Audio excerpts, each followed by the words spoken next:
Welcome, welcome.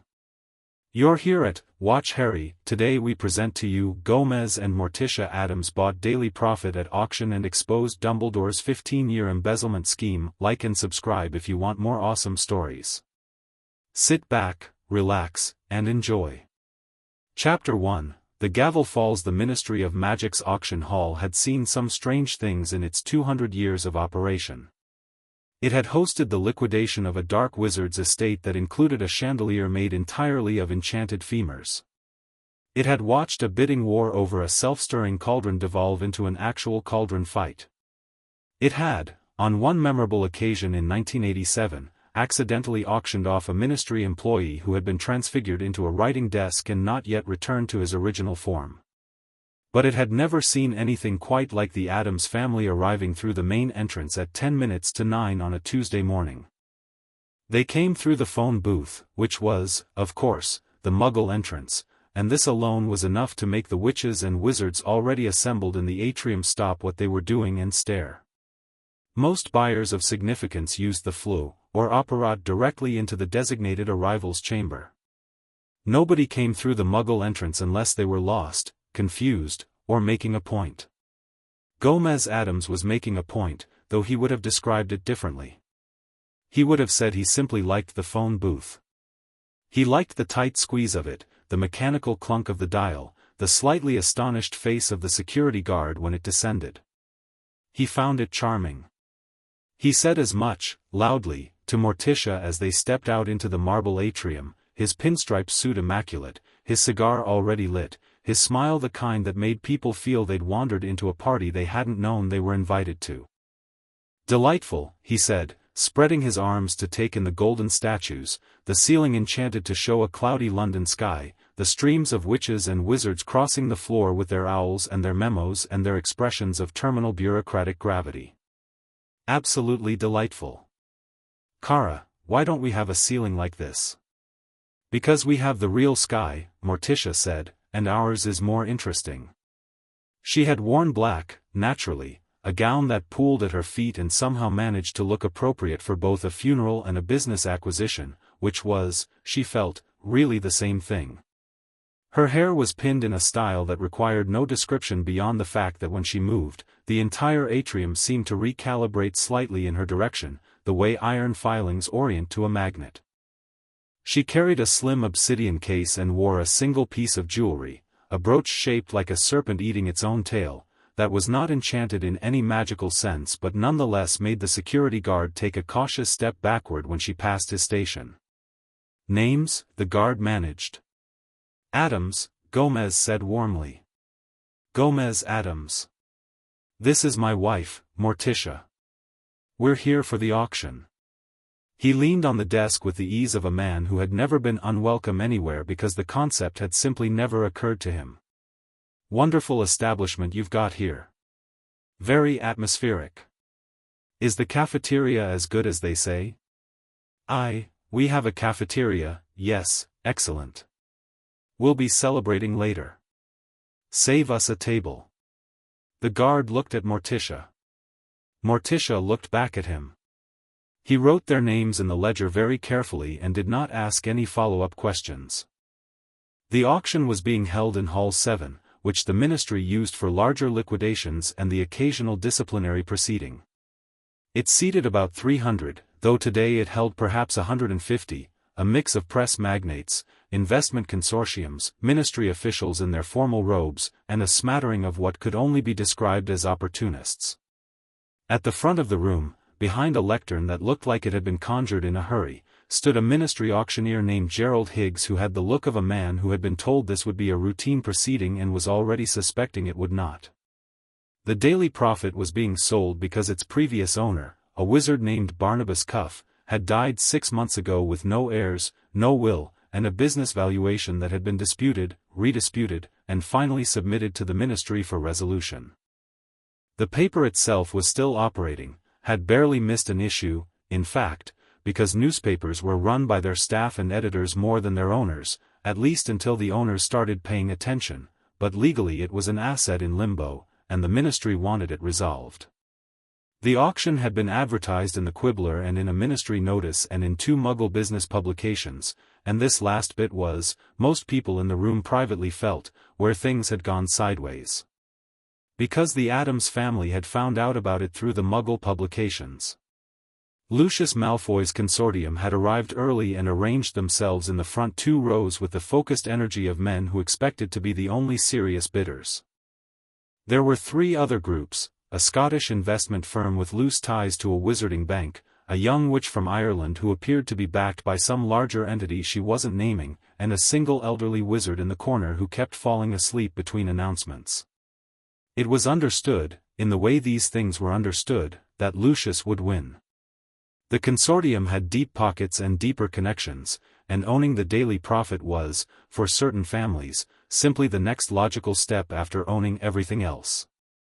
Lucius was explaining this to his associate, a thin man named Avery, in a low voice that carried more than he intended, when the doors at the back of Hall 7 opened and Gomez Addams walked in. The room's attention moved the way attention moves when something genuinely unexpected occurs, not all at once, but in a wave, person by person, turning. Gomez walked down the center aisle with his hands in his pockets and his cigar tilted at a jaunty angle, looking at the hall with the expression of a man deciding whether to redecorate. Morticia followed, and the wave of turning heads began again, in the same direction, like a second ripple from the same stone. They sat down in the middle of the room, not the front rows, which would have been a declaration, not the back, which would have been humility, just the middle, where they could see everything and everyone could see them. "Who are they?" someone whispered. "Muggles," someone else said, with the particular inflection that meant they found this distressing. "They can't be Muggles," a third voice said. "They're in the ministry." "Muggleborns, then." "They're definitely not Muggleborns." Morticia opened her obsidian case, took out a fountain pen, and wrote something in a leather-bound notebook with the calm of a person who had already decided how today would end and found the intervening time pleasant but not suspenseful. Gerald Higgs tapped the lectern. "Right, let's, if everyone could take their seats, please, we'll begin." The auction opened with a description of the asset, the Daily Prophet, Britain's oldest and most widely read wizarding newspaper, with a daily circulation of approximately 78,000, offices in Diagon Alley, a staff of 43 full-time employees, a printing contract with a Gnome-operated press outside Bath, and a portfolio of archival material dating back to 1743. The valuation was presented in 3 tiers: operating value, archival value, and goodwill, and the minimum opening bid was set at 40,000 galleons. There was a kind of ritual to these proceedings, the same way there was ritual to a chess opening. The small bids first, feeling out the room. The sleeping wizard in the corner woke up and bid 42,000 with the reflex of a man who had done this many times, then went back to sleep. The Irish witch bid 45. The Scottish consortium bid 50. Then Lucius bid 80,000 in the flat tone of a man ending a conversation. The room settled. This was the moment.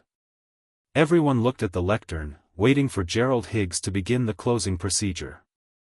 100,000, Gomez said. He said it conversationally, the way a person might say 1 lump or 2, without looking up from where he had been consulting something in an inner pocket, a small notebook of his own, covered in calculations and what appeared to be small pencil drawings of exotic birds. The room turned. Lucius turned. Gerald Higgs blinked at his sheets. 100,000 galleons, Higgs confirmed. "Do I have 120, Lucius said, and there was an edge in it now, something tested. 160, Gomez said immediately. Lucius's jaw tightened. 180. 200,000 galleons, Morticia said. She had not looked up from her notebook. Her voice was very quiet and very clear, the way a single violin note is quiet and clear when played in a silent room. The silence after it was considerable. "Morticia," Gomez murmured, delighted, "Cara, I was enjoying myself." "You'll enjoy it more when we own it," she said, still writing. Lucius stood. He was a tall man and he used his height the way tall men sometimes did, as a kind of argument. "I don't believe," he said, "that I'm aware of your name. Or your credentials."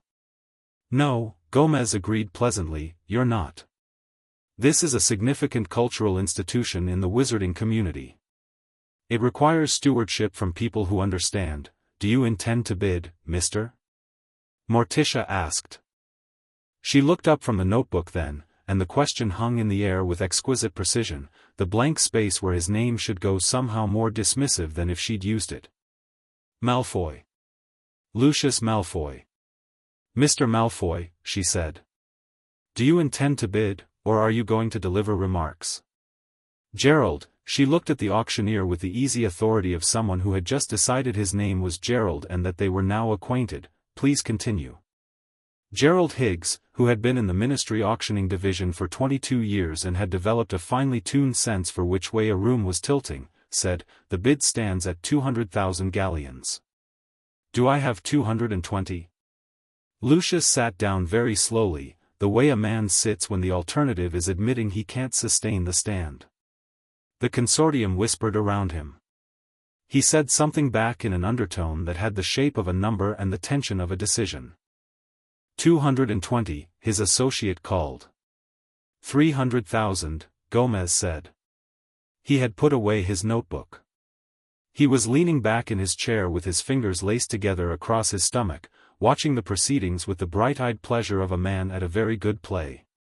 He said it the way a person says checkmate when they've known they were going to say it for the last 4 moves.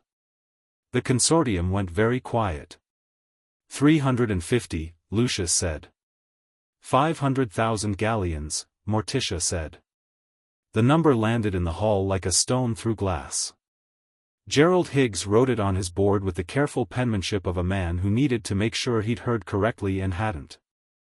The sleeping wizard in the corner woke up, looked at the board, and decided this was above his weight and went back to sleep with some finality. Lucius looked at his associates. His associates looked at their hands. There was a brief, quiet discussion that required no words because it was entirely conducted in expressions, and the final expression was the one that meant not today. Do I have, Higgs began. No, Lucius said. He said it with the particular clipped precision of a man filing it away. Not finished, just paused. No. The gavel came down at 500,000 galleons. Gomez leaped to his feet and began applauding his own victory with the unself-conscious enthusiasm of a man who had never been embarrassed in his life and saw no reason to start. Several people in the hall, caught off guard, began applauding as well and then stopped, confused about what they were applauding. Morticia rose with the unhurried grace of a woman for whom sitting and standing were aesthetic choices, took her obsidian case, and tucked the notebook under her arm. Shall we? She said. Gomez offered his arm. We shall. Lucius watched them walk toward the payment desk. His expression was the careful, assembled blankness of a man making a decision about a later date.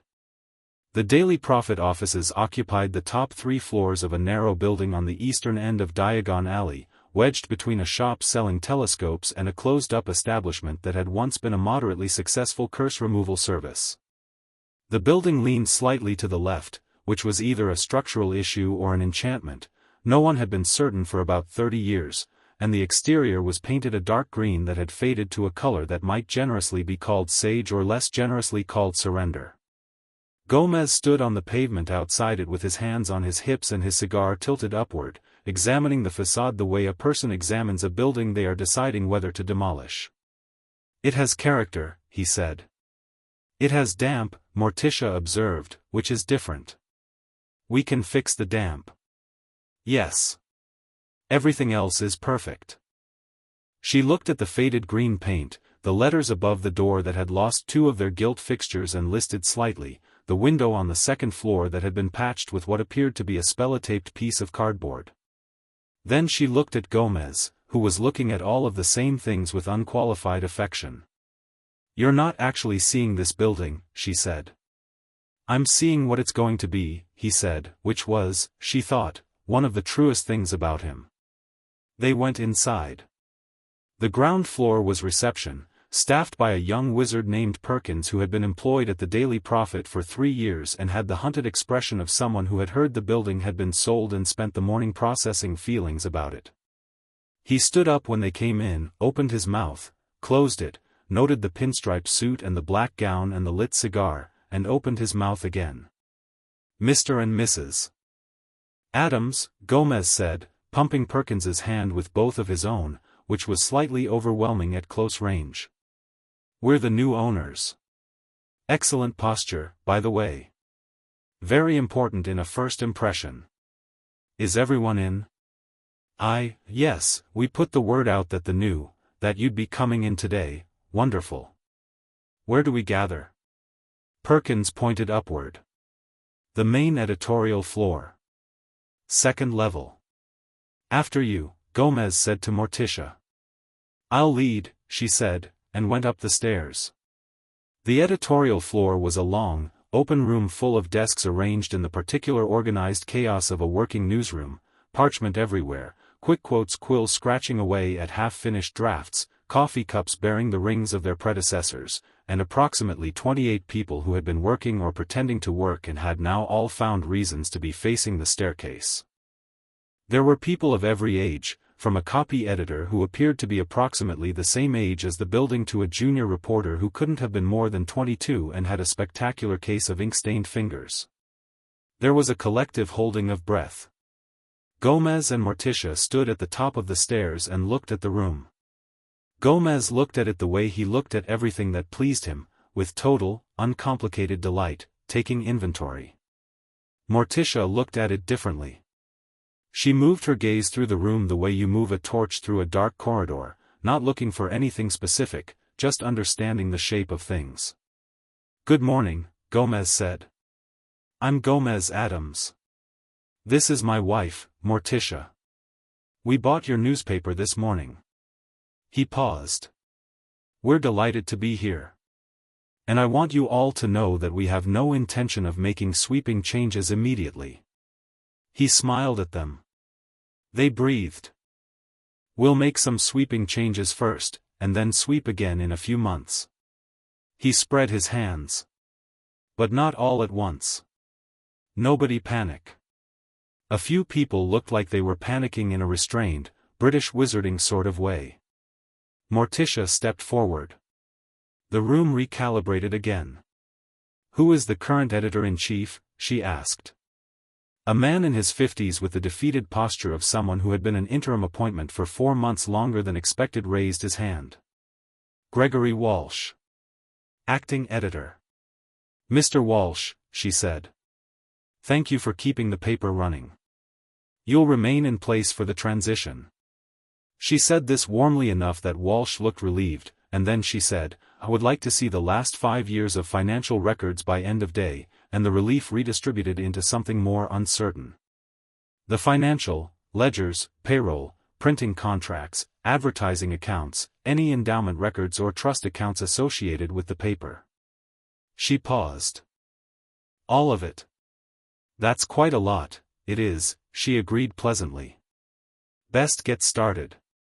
Gomez, meanwhile, had begun walking through the room, stopping at desks, asking names, reading headlines off pages that were mid-draft, picking up the odd object and examining it with interest. He stopped at the desk of a young woman whose quick quotes quill was producing a story about a ministry regulation change and read over her shoulder without embarrassment. "The lead's too soft," he said. "You've buried the impact in the 3rd paragraph. Put the number in the first sentence."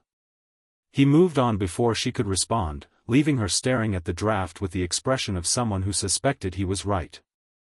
At the far end of the floor he found a door marked Archives, authorized access only, and tried the handle. Locked. "Who has the archive key?" he called across the room. A nervous hand went up. The archive is restricted access, the previous owner, I'm the current owner," Gomez said, not unkindly. "I'd like the key, please." The key materialized via a junior copy owl in about 90 seconds.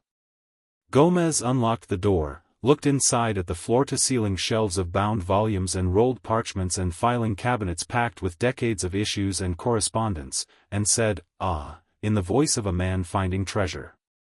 "Don't lose yourself in there," Morticia called from across the room, without turning around. She was reviewing what appeared to be a staffing chart that Walsh had produced. "I won't lose myself, Kara. I'll find myself." He disappeared inside. Morticia looked at the staffing chart and then looked up at Walsh. "This person," she said, pointing to a name near the middle of the list. "What do they do?" "Ah, that's essentially our senior culture correspondent, and this column they produce. Broom Closet Society pages. Yes. Society coverage. Very popular with, we'll discontinue it," Morticia said. She made a small, neat line through the name. "And this person? What do they do?" "Legal correspondent. Excellent writer, covers ministry proceedings, promoted," she said.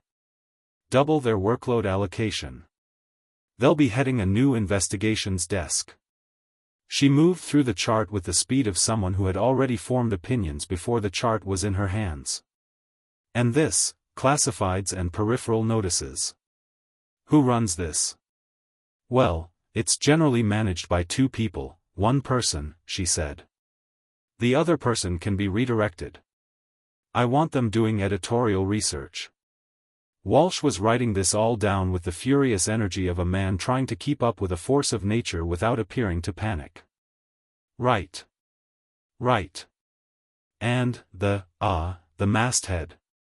The editorial position, I'll fill that shortly." She folded the chart.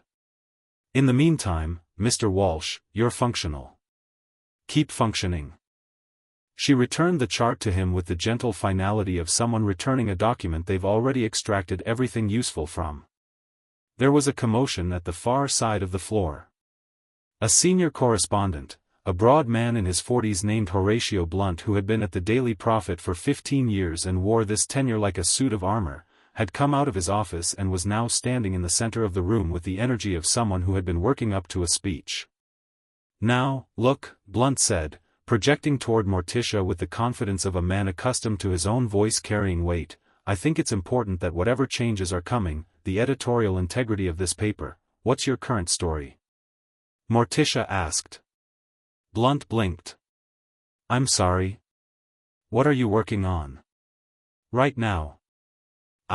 The Honeyduke's expansion. The new confectionery outlet opening in. Are you the right person to be writing about confectionery?" He drew himself up. "I'm a senior correspondent. I've been with this paper for 15 years. "Yes." She looked at him steadily. "And your most recent front-page byline was," she glanced at Walsh, who checked his sheet. 7 months ago," Walsh said. 7 months, Morticia repeated. She didn't say anything after it. She just let the number sit. Blunt's armor developed a crack. There's been a lot of desk management, editorial oversight. You're a senior correspondent without a byline," she said. "That's a contradiction in terms. I'll resolve it. You'll have a story assignment by end of week. A real one." She paused. "Or we'll find a different resolution." Blunt opened his mouth, looked at her face, specifically at the quality of absolute serenity in it, the absence of malice but also the complete absence of anything resembling negotiability, and closed it again. He went back to his office. Several of the junior staff appeared to be suppressing something. From inside the archive, Gomez's voice floated out, "Kara. Did you know they covered the founding of the ministry? 1707, it's magnificent. The typography alone, Gomez," she said. Coming. He emerged from the archive carrying 3 bound volumes and wearing the expression of a man who had made new friends. "Where do you want these?" "Not here," she said, and looked around the room at the assembled staff. "We'll need a private office. The top floor." That was Mr. Cuff's floor, Walsh said carefully. His personal office, and, there were he had files up there that haven't been fully inventoried since. Perfect, Morticia said. That's where we'll start. The top floor was darker than the floors below, lit by windows that needed cleaning and a set of candles that had been running on an automatic charm for so long they were now slightly out of sync with actual night and day. The late afternoon light came through at an angle that turned everything amber and made the dust motes look deliberate. Gomez found this immediately congenial. Cuff's private office took up most of the floor, with a smaller room to one side that had once been a secretary station and was now filled with filing boxes. The main office held a large desk, bookshelves packed with reference volumes and back issues, a drinks cabinet that Gomez investigated immediately with professional respect. Good taste, Barnabas. Unconventional choices, but good taste, and, in the bottom drawer of the desk, a leather-bound ledger that was locked with a charm. Morticia found it while Gomez was acquainting himself with the drinks cabinet. She set it on the desk and looked at the lock. It was a ministry standard privacy seal, the sort applied to sensitive business documents. Not the sort of charm applied to routine business ledgers. Not the sort of thing you put on a record of advertising accounts. Gomez, she said. He came over with a glass of something amber, saw the ledger, saw the lock, and saw Morticia's expression. He put the glass down. What kind of charm? He asked. Ministry seal. Class 3. For a newspaper ledger. For a newspaper ledger, she agreed. Gomez looked at the seal for a moment. Then he reached into his inner pocket and produced a small toolkit, not a magical one, but a collection of Muggle tools, lockpicks of graduated sizes, and what appeared to be a very small custom-made instrument that defied easy categorization. He also produced, from the same pocket, a wand, not his wand, technically, as Addams's were not born magical in the conventional sense, but a wand that responded to him with a kind of reluctant cooperation, like a dog that had decided to accept an unconventional owner. You're going to pick a ministry seal, Morticia said. I'm going to find out what someone didn't want us to see, he said, which was not quite the same answer but was, she thought, more accurate. It took him 11 minutes. The lock opened with a sound like a small bell, the privacy charm dissolving, and the ledger fell open to a page dense with numbers. They read it together. The candles burned. Outside, Diagon Alley was doing its early evening business, last customers, shop owners pulling down shutters, the warm noise of the leaky cauldron drifting up from the other end. The ledger was dated from 15 years ago. The entries were meticulous, a credit and debit record of payments going in and out of a subsidiary account attached to the Daily Prophet's charitable advertising arm. Outward payments on a quarterly basis to something called the Hogwarts Educational Advancement Fund. Regular amounts. Consistent. Unremarkable in isolation. Except the Hogwarts Educational Advancement Fund did not advertise in the Daily Prophet. Morticia flipped back through the advertising ledgers she'd collected downstairs. She went back 5 years. 10. No record of the fund as an advertiser. No record of any content, announcement, or communication that would explain why the Daily Prophet had been sending money to a Hogwarts charitable account for 15 years. The payments went the wrong way for advertising. Advertising payments came in from the advertiser. These went out. Who at Hogwarts, Gomez said slowly, following the same thread, has authority over a subsidiary charitable fund? They both looked at the neat signature at the bottom of the ledger page that authorized the account.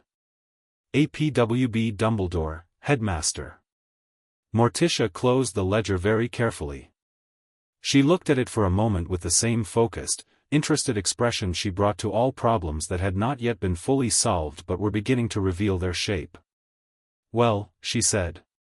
Indeed, he said. She picked up the ledger, put it in her obsidian case, and closed the clasp. The financial records I asked Walsh for, she said. Make sure they include the last 15 years.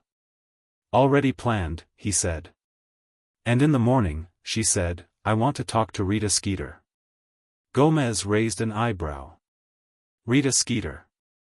She's the best investigative reporter in the wizarding press, Morticia said. The fact that she's been using her skills exclusively in service of gossip and malice is an obvious waste. We'll redirect her.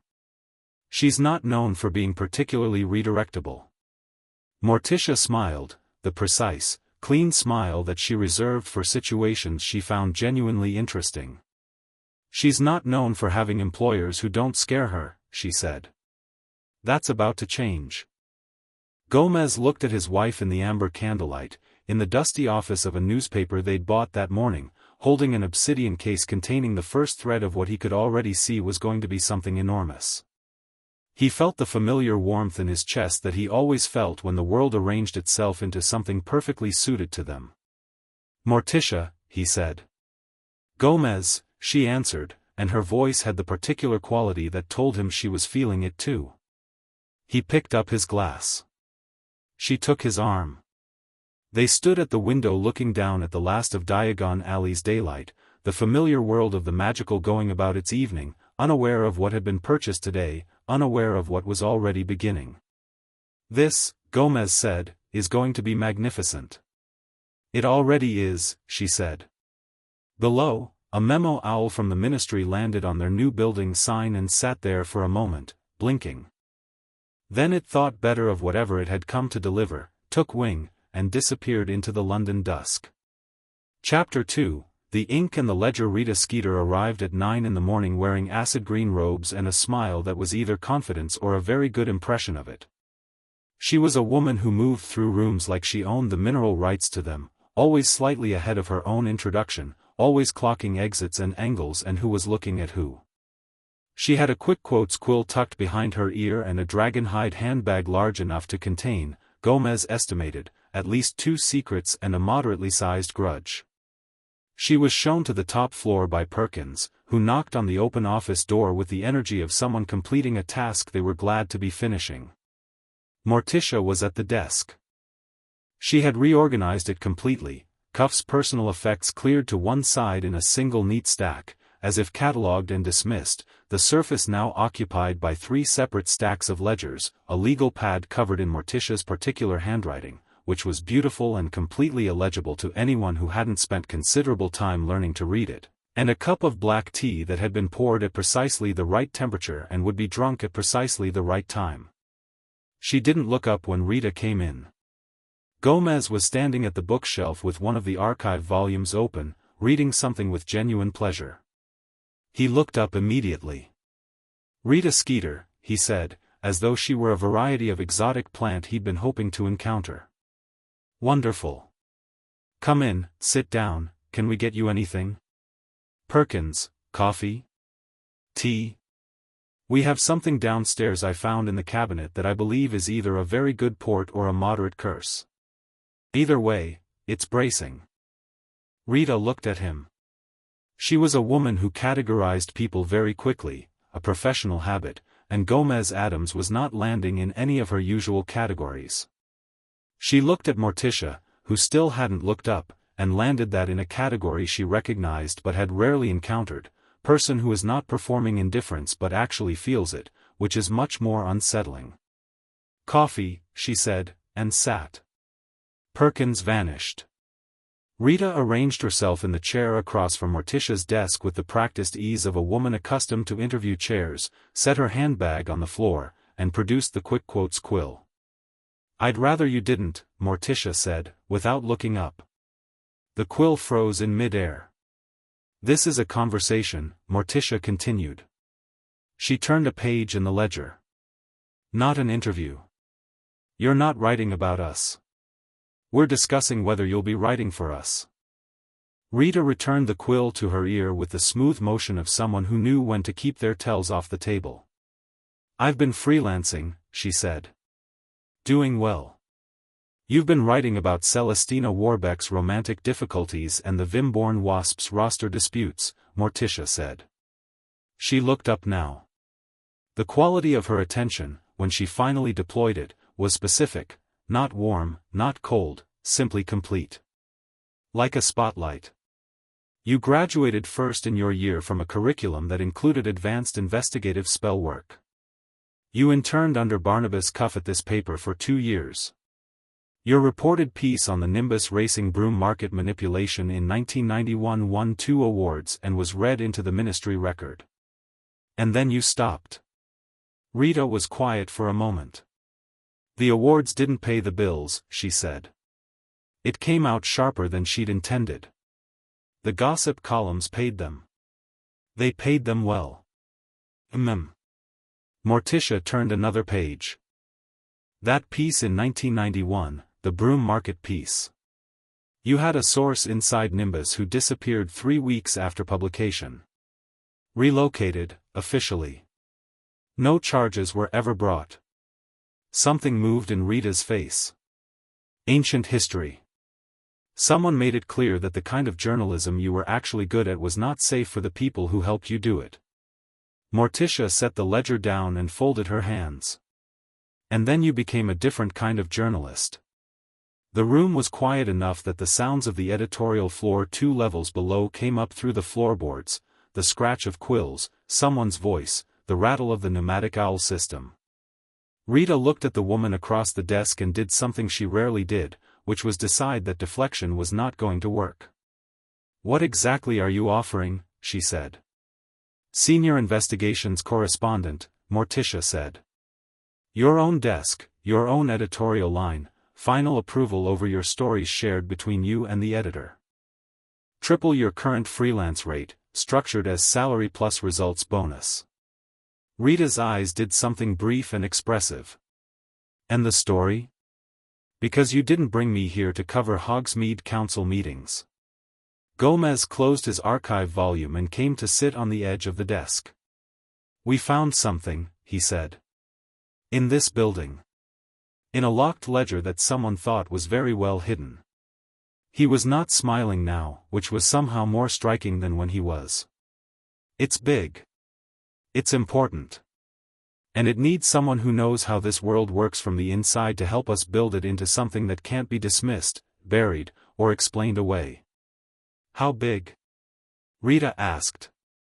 15 years of misdirected funds, Morticia said.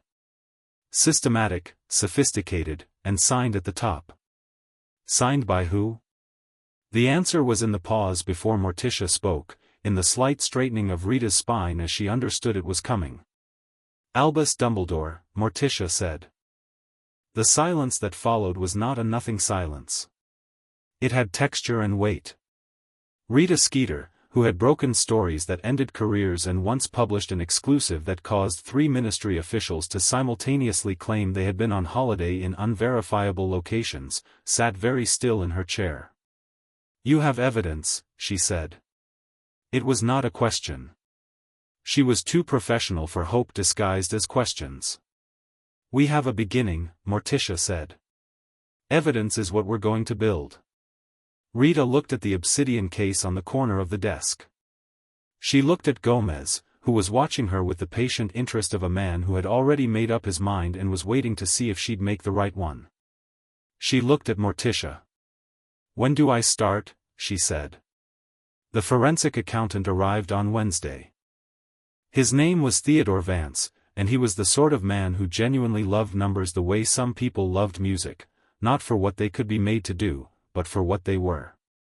He was short, precise, wore robes that fit him with the care of someone for whom fit was a moral position, and carried a bag full of tools that included both magical analytical instruments and a muggle adding machine that he used simultaneously and with equal facility.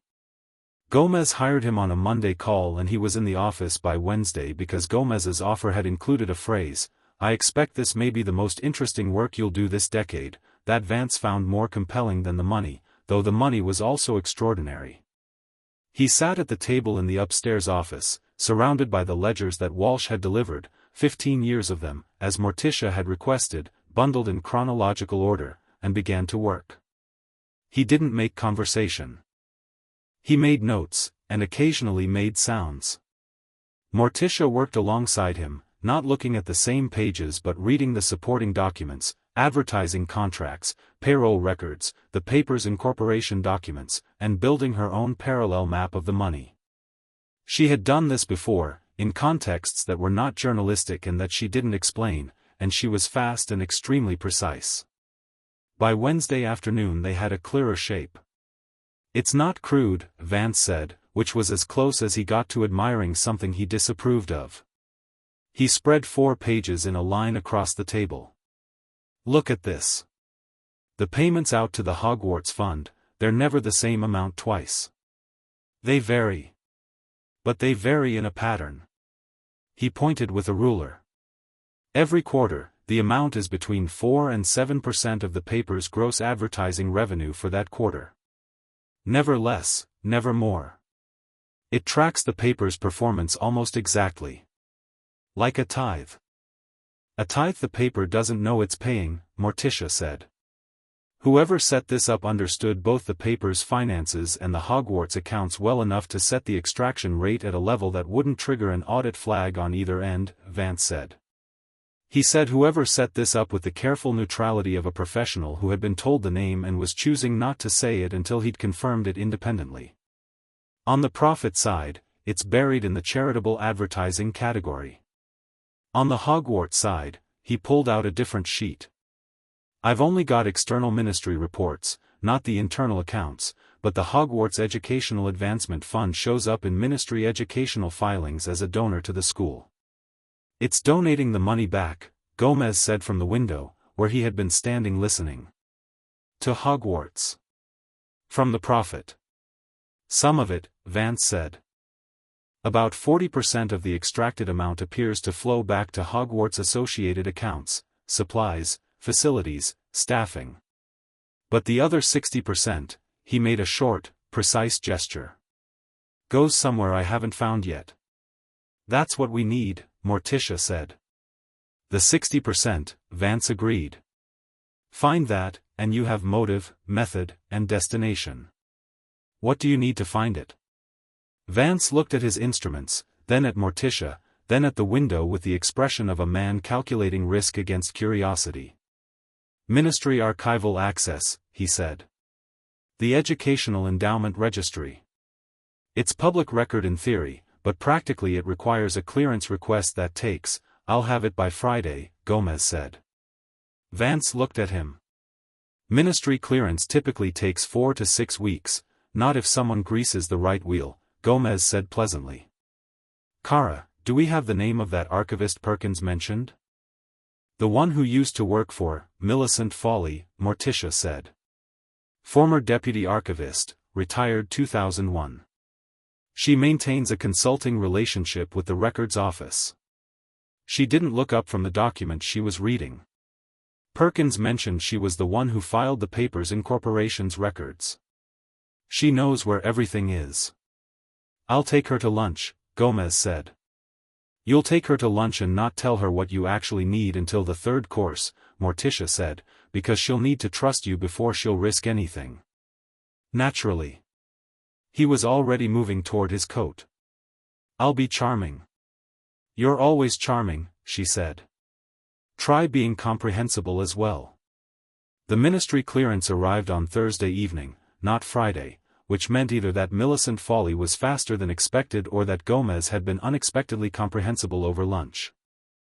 He returned from the leaky cauldron in excellent spirits, carrying a sealed ministry envelope and the dessert menu, which he had kept as a souvenir. Rita had spent the 2 days establishing something she called, with characteristic bluntness, the bones. She came to the Thursday evening meeting with 4 parchments in hand and the expression of someone who has been sleeping less than usual and finds this acceptable.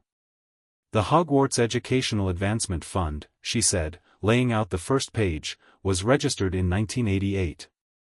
Not 1989, not 1990 to 1988.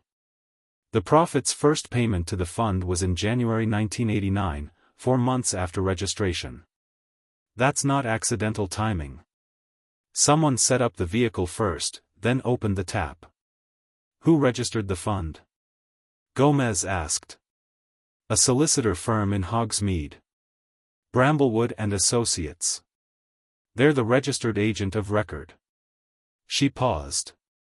"I went to see them today." "And?" Morticia asked. They told me client confidentiality and showed me the door. She smiled with the particular quality of a woman who found a closed door interesting. But the clerk who showed me out had this on his desk.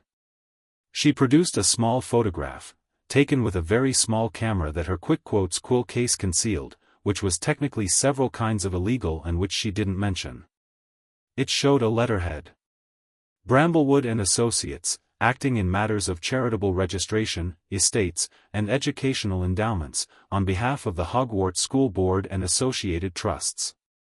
They represent the school board, Gomez said. Generically, Rita said. Most of the school board's legal work goes through them.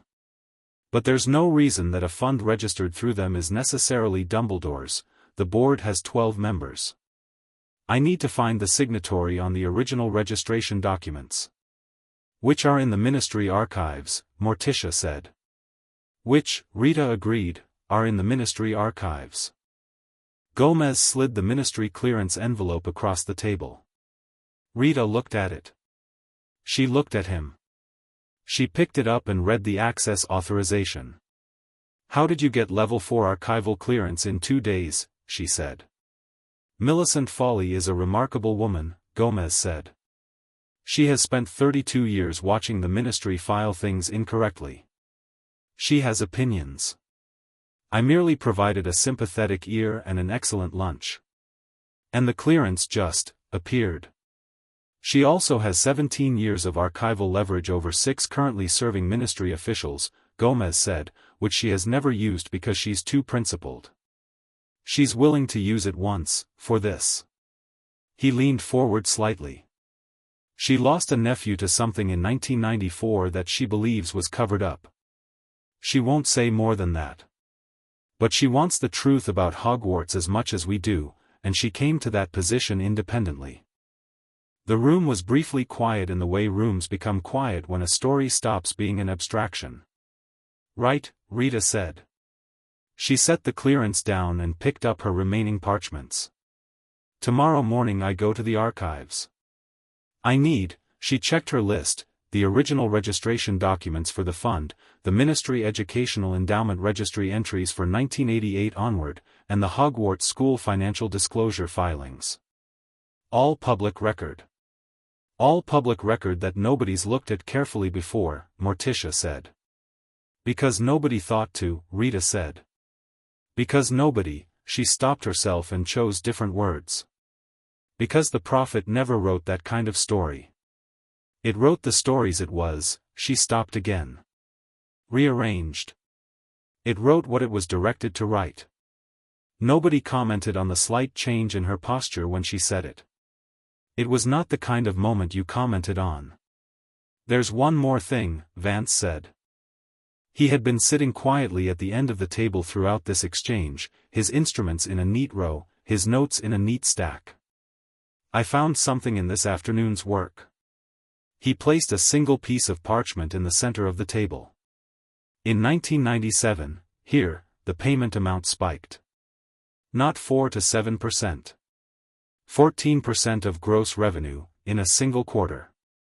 That's almost 3 times the usual rate. Everyone looked at the number. What happened in 1997? Gomez asked. The Triwizard Tournament, Morticia said quietly. And the, Rita began. Yes, Morticia said. And that. She didn't name what that was. She didn't need to. Vance nodded slowly. The spike may be coincidental. But it's also the last quarter in which Albus Dumbledore was unambiguously in authority at Hogwarts before things became complicated. Someone may have accelerated the extraction while they had clean access. Or panicked, Gomez said. Or panicked, Vance agreed. Morticia looked at the 1997 figure for a long moment. When she looked up, her expression had the quality it sometimes had in moments of genuine decision, not harder exactly, just more defined, the way a photograph sharpens when it finds focus. We need the destination of the 60%, she said. That's our priority. Everything else is architecture. The missing 60% is the motive. The first story ran on Friday. It was not about Dumbledore. It was not about the fund, the ledger, the 60%, or any of the things they had spent the week excavating. Morticia had made this decision on Wednesday morning and explained it to Rita in a single sentence: "We are not ready to fire the main weapon. We are going to demonstrate that this paper now tells the truth."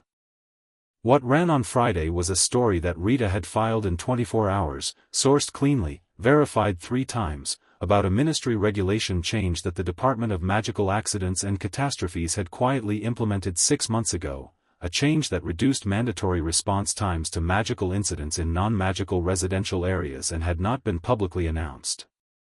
It was dry in subject matter and incendiary in implication, that the ministry had quietly made Muggle-adjacent magical incidents less of a priority, and had done so without debate or public comment. It was, in the language of journalism, the kind of story that should have been written months ago and wasn't. The paper hit the stands at 7 in the morning. By 9, the Ministry Communications Office had issued a carefully worded statement that managed to both confirm the story was accurate and express displeasure that it had been published. By 11, 3 other outlets had followed up with reaction pieces. By 1 in the afternoon, an owl arrived at the Daily Prophet offices addressed to the new owners, bearing the ministry seal and a request, framed with extreme diplomatic care that did not quite conceal that it was a demand, for a meeting. Cornelius Fudge arrived at 3. He brought an aide and an expression of contained displeasure that he was trying to wear as a friendly visit. He was a short man in a lime-green bowler hat that had survived several shifts in political fortune and seemed likely to survive several more out of sheer stubbornness. He had the careful, slightly rehearsed quality of someone who had decided in advance what he wanted from this conversation and was hoping the other party wouldn't notice. Gomez met him on the ground floor and brought him up personally, which was either a courtesy or a tactical decision and was probably both. Morticia was at the desk when they came in, reviewing the ministry's educational endowment registry documents that Rita had retrieved that morning. She had stayed for about 3 minutes at the ministry archive and come out with a cylinder of rolled documents that she described as everything useful, without elaborating, and she set them aside without urgency. "Minister," Gomez said, settling into the chair beside his wife's desk with the ease of a man who had never sat in a chair uneasily, "it's a genuine pleasure. Can we offer you anything?" "We have an excellent—" "No, thank you," Fudge said.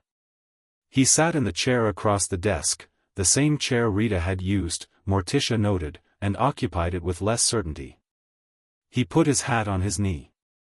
"Mrs. Addams, Mr. Addams.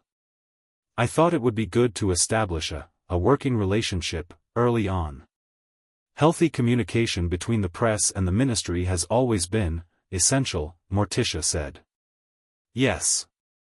Yes. Exactly." Fudge arranged his expression into something between warm and earnest, which for him landed somewhere in the vicinity of anxious. "This morning's story." "Good story," Gomez said. It was a story that perhaps needed more context than it. The regulation change was real," Morticia said. "The absence of public announcement was real. The reduced response times are real." She picked up her tea. "What context would you add?" "Well, the ministry's reasoning for the timing was, you're welcome to send a letter to the editor," she said. "We'll print it alongside the story." Fudge's aide made a sound like a man swallowing a response. Fudge himself looked at Morticia with the expression of someone trying to find the angle he'd missed. "I suppose what I'm here to say," he said, shifting to the candid register, "is that the Daily Prophet has always had a collaborative relationship with the ministry. We support each other. The paper's influence comes partly from that relationship. It would be," he chose his word carefully, "unfortunate if new ownership were to disrupt a productive arrangement." "We're not interested in a collaborative relationship with the ministry," Morticia said pleasantly. "We're interested in publishing accurate journalism." "Those aren't mutually exclusive, they often are," she said. "Specifically when the ministry has things it prefers aren't published." Fudge looked at Gomez. It was the look of a man hoping the other person in the room might be the sensible one. Gomez smiled at him with vast warmth. She speaks for both of us, he said. Mr. Addams, Fudge tried, adjusting his approach with the agility of a long-serving politician, you've made a significant investment here. 500,000 galleons, remarkable. And we want the paper to succeed, truly. But there are certain ongoing matters, sensitive ministry business, things that if published incorrectly, prematurely, tell us what you're worried about, Gomez said. The directness of it caught Fudge sideways. It's not a matter of any specific, minister. Gomez leaned forward slightly, elbows on knees, with the quality of focus that he brought to things that actually interested him, which was not the same as his general warmth and was in some ways more formidable. If there's a story you're afraid we'll publish, the best thing you can do right now is tell us your side of it. Because we're going to publish accurate journalism. That's what this paper is for, as of this week. If there's something accurate that needs your context, the time to provide that context is before publication, not after. Fudge opened his mouth. That's a genuine offer, Gomez said. Not a threat. We are not the enemies of anyone who hasn't made themselves our enemy. Another silence. Fudge looked at his hat on his knee, a gesture he probably didn't realize he made when he was calculating. I'll be in touch, he said. He stood. I hope we can find a productive working relationship. We're always here, Morticia said. Fudge left with his aide and his hat and the look of a man who had come to achieve a specific thing and had achieved, instead, something undefined that he wasn't sure yet was better or worse. Gomez waited until the door had closed and the sound of footsteps had gone down the stairs. Then he looked at Morticia. He knows something, he said. He knows several things, she agreed. The specific thing he came here to protect, I don't think it's Dumbledore. I think it's himself. Connected? Tangentially. At minimum. She picked up the registry documents again. Rita found the signature. Already. The original registration documents for the Hogwarts Educational Advancement Fund. Signatory on behalf of the Hogwarts Board of Governors. She turned the page toward him. Armando Dippet countersigned as outgoing headmaster, 1988, the year before Dumbledore formally took full administrative control. She pointed. But the fund's operational mandate, the document that defines its spending authority and account access, was amended in 1989. One signatory on the amendment. He read it. A. Dumbledore, headmaster. He didn't create it, Gomez said slowly. No. He inherited it from Dippet's administration. But Dippet died in 1992, and by then Dumbledore had sole operational authority over the fund. She looked at the page. What's interesting is that in 1988 and early 1989, the fund was being used legitimately. The first few payments are all documented: scholarships, bursaries, library expansion. She turned to another page. And then in mid-1989, the payments from the profits start coming in. And the documented charitable expenditures go from quarterly to annual. And then from annual to nothing. After 1993, there's no documented charitable expenditure from the fund whatsoever. But the money keeps coming in, Gomez said. 60% of it going somewhere we haven't found, she said. For 13 years. They sat with that for a moment, the arithmetic of it, the duration of it, what it meant about someone who let it run that long. He's smart, Gomez said, not admiringly, just accurately. Extremely, she agreed. The fund looks clean from outside. The payments from the profit look like charitable advertising on the profits books. The money going into the fund looks like normal endowment income on Hogwarts books. And the 60% that leaves, she tapped the blank space in Vance's analysis. Leaves through a mechanism we haven't found because we don't have the internal Hogwarts accounts. Those aren't public. No. Hogwarts School operates under a private educational charter. Financial disclosure to the ministry is limited to summary filings. She paused. We need someone inside. The word inside sat between them and meant several things.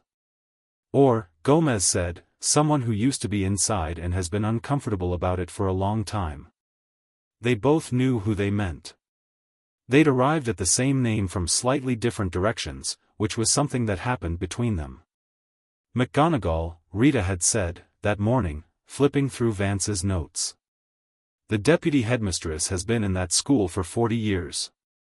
She signs off on the annual accounts alongside Dumbledore. She either knows, or she's been specifically kept from knowing. Which do you think? Morticia had asked her. Rita had looked at the ceiling. I think she's not the kind of person who takes money, she said. I also think she's not the kind of person who asks questions she's afraid of the answers to. She had not said this with contempt. It had sounded, in fact, slightly like self-knowledge. Now, in the evening office with Fudge's visit cooling behind them and the weight of what Vance's numbers implied settling properly, Morticia added a name to the bottom of her legal pad. Minerva McGonagall. And under it, in her elegant, illegible script, a question, what does she know, and when did she stop asking? Saturday brought the owls. Not ministry owls, not official correspondence, reader owls. Dozens of them, arriving at the Prophet's external post boxes through the morning, in response to Friday's story. The editorial floor assistant, a young woman named Anita who processed the post, came upstairs at 11 with a basket and a slightly dazed expression. We've had 43 letters this morning, she said. About the story. Positive? Walsh asked. Mostly. Some aren't, she checked. 7 are from ministry employees who don't want their names published but they're providing additional information. Additional examples of similar changes. She looked at the basket. And 2 are from people who say they have information about other things. Not the regulation story. Other things. She hesitated. One of them is from a Hogwarts parent. The room looked at Morticia. Morticia was reading something and didn't look up immediately, but the pause before she responded was a fraction shorter than normal. Bring all of it to Rita's desk, she said. She'll triage. Anita went to Rita's desk, which was the desk in the corner that had been cleared of its previous occupants' 3 years of archaeology and now held Rita's own archaeology, printouts, notes, the quick quotes quill in its case, and a framed photograph of nobody, not a personal photograph but a professional one, a shot from some long-ago press event, that Rita had put on her desk as set dressing rather than sentiment. Which told you something about Rita? Rita read the Hogwarts parent letter first. She came upstairs with it 10 minutes later and put it on the table between Morticia and Gomez without a word. The letter was handwritten, unsigned, on plain parchment that had been through 3 different folding patterns suggesting it had been written, put away, taken out, revised, and finally sent. It said, I am a parent of a current third-year student at Hogwarts. I was on the school's Parents and Governors Liaison Committee in 1997 to 98. During that year I asked, at a committee meeting, about a line item in the school's financial summary, a category called Administrative Discretionary Reserve that was larger that year than in previous years. I was told by the committee chair that this was a standard headmaster's prerogative and not subject to committee review. I did not pursue it. I have been thinking about it since I read your story yesterday. I think someone should look at the Administrative Discretionary Reserve. I think it has been there for longer than 1997. I think nobody looked because nobody thought they should. There was no name. There was a street in Hogsmeade that the writer had included almost as an afterthought, crossed out and then rewritten, suggesting they couldn't decide whether to be traceable. Administrative Discretionary Reserve, Gomez said. The 60%, Morticia said. Rita sat down. She had the expression she got when something fell into place, not pleased, exactly, more like a kind of satisfied grim clarity. The fund receives the payments from the Prophet. 40% goes to documented Hogwarts expenditure, enough to make the fund look legitimate. 60% is transferred to the administrative discretionary reserve inside Hogwarts' internal accounts. She paused. Which is the headmaster's private budget line. No committee oversight. No external review. From which point, Vance said, from the doorway, he had heard the conversation and come up from his table, it can go anywhere. School purchases, personal expenditures, investments. If the internal bookkeeping is kept clean, the trail stops there. He looked at the letter. Unless someone who has access to those internal accounts has ever noticed something inconsistent. The name on Morticia's legal pad seemed to write itself again in the air between them. I'm going to write to her, Morticia said. McGonagall? Rita said. Yes. She won't come, Rita said. She's been in that school her whole career. Dumbledore is, she searched for the word. He's the entire context of her professional life. She's not going to walk into a newspaper office and, I'm not inviting her to the newspaper office, Morticia said. She was already writing. I'm inviting her to tea. Rita looked at Gomez. Gomez looked back at Rita with the expression of a man who knew something she was still learning. Trust her, he said simply. Rita looked at Morticia, who was writing the invitation in her extraordinary handwriting, a single page, not overly long, precise and warm in a way that the words themselves didn't fully explain, as though the manner of writing carried its own tone. She signed it, sealed it with black wax pressed with the Addams family seal, a hand holding a small storm, and handed it to Perkins, who had appeared in the doorway with the preternatural timing of a good assistant. Get this to Hogwarts, she said. Not by the regular mail. Personally, please. Perkins looked at the seal, nodded once, and went. Vance had one more thing. He'd been holding it through the letter and the discussion, waiting for his moment with the patience of a man who understood sequencing. The 1997 spike, he said. I've been looking at it. The 14% quarter. He put a single sheet on the table.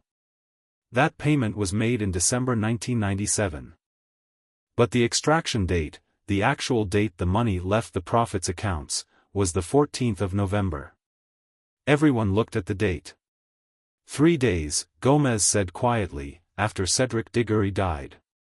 3 days after the end of the Triwizard Tournament, Vance said. He said it in the carefully neutral voice of a man who was not drawing conclusions yet. Make of it what you will. But someone moved a very large amount of money 3 days after the worst event at Hogwarts in decades. He paused. I don't know if that's coincidence. The room was quiet. Outside, the Saturday afternoon noise of Diagon Alley came up through the old building's windows, comfortable, ordinary, people buying things and talking and going about the weekend of their lives. Inside, on the table, a piece of paper had turned a financial investigation into something with a different weight to it. Something with a boy's name on it. Something with an account of what a great man had done with money 3 days after a child was buried. Morticia looked at the date on the paper for a long time. We're publishing, she said. But not yet. Not until it's complete. She looked up. When it goes fully built. Every number verified. Every name sourced. Nothing that can be taken apart. How long? Rita asked. As long as it takes, Morticia said. But not a day longer. Rita nodded. She picked up her parchments, organized them with the quick efficiency of someone who was already thinking about the next move, and headed for the stairs. At the top of the stairs she paused. Didn't turn around. That 1991 source of mine, she said, to the door frame. The one who had to relocate. She paused. He's still around. He moved to Edinburgh. He might, if it comes to it, he might be willing to talk again. About certain things. She paused once more. If I asked him. She went downstairs. Gomez looked at Morticia. Morticia looked at the date on Vance's paper. Then she placed it in the obsidian case with the ledger and the registry documents and the letter from the Hogwarts parent, closed the clasp, and set it on the corner of the desk. The case was getting full. Good, she thought. Chapter 3, The House on the Hill receives visitors. The Addams family's London residence was not difficult to find. It was simply difficult to approach. It occupied the end of a terrace in a neighborhood that had once been fashionable and had since cycled through several different identities without settling on one, which suited the house perfectly because the house had never needed an identity from its surroundings. It was taller than its neighbors by 1.5 stories, narrower than expected from the front and somehow wider than possible inside, painted a shade that in direct sunlight looked almost dark green and in overcast weather looked like something between black and regret. The garden was not neglected, neglected things simply stopped growing.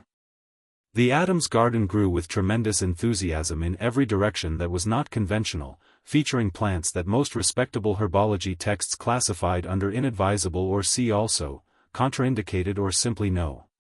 The gate was iron and made a sound when it opened that most visitors described afterward as aware. Wednesday and Pugsley arrived on a Sunday, which was not planned and not a coincidence. The Addams family had a complicated relationship with planning that mostly meant their plans happened and they simply hadn't bothered to announce them. Wednesday came through the gate first, which opened for her without being touched.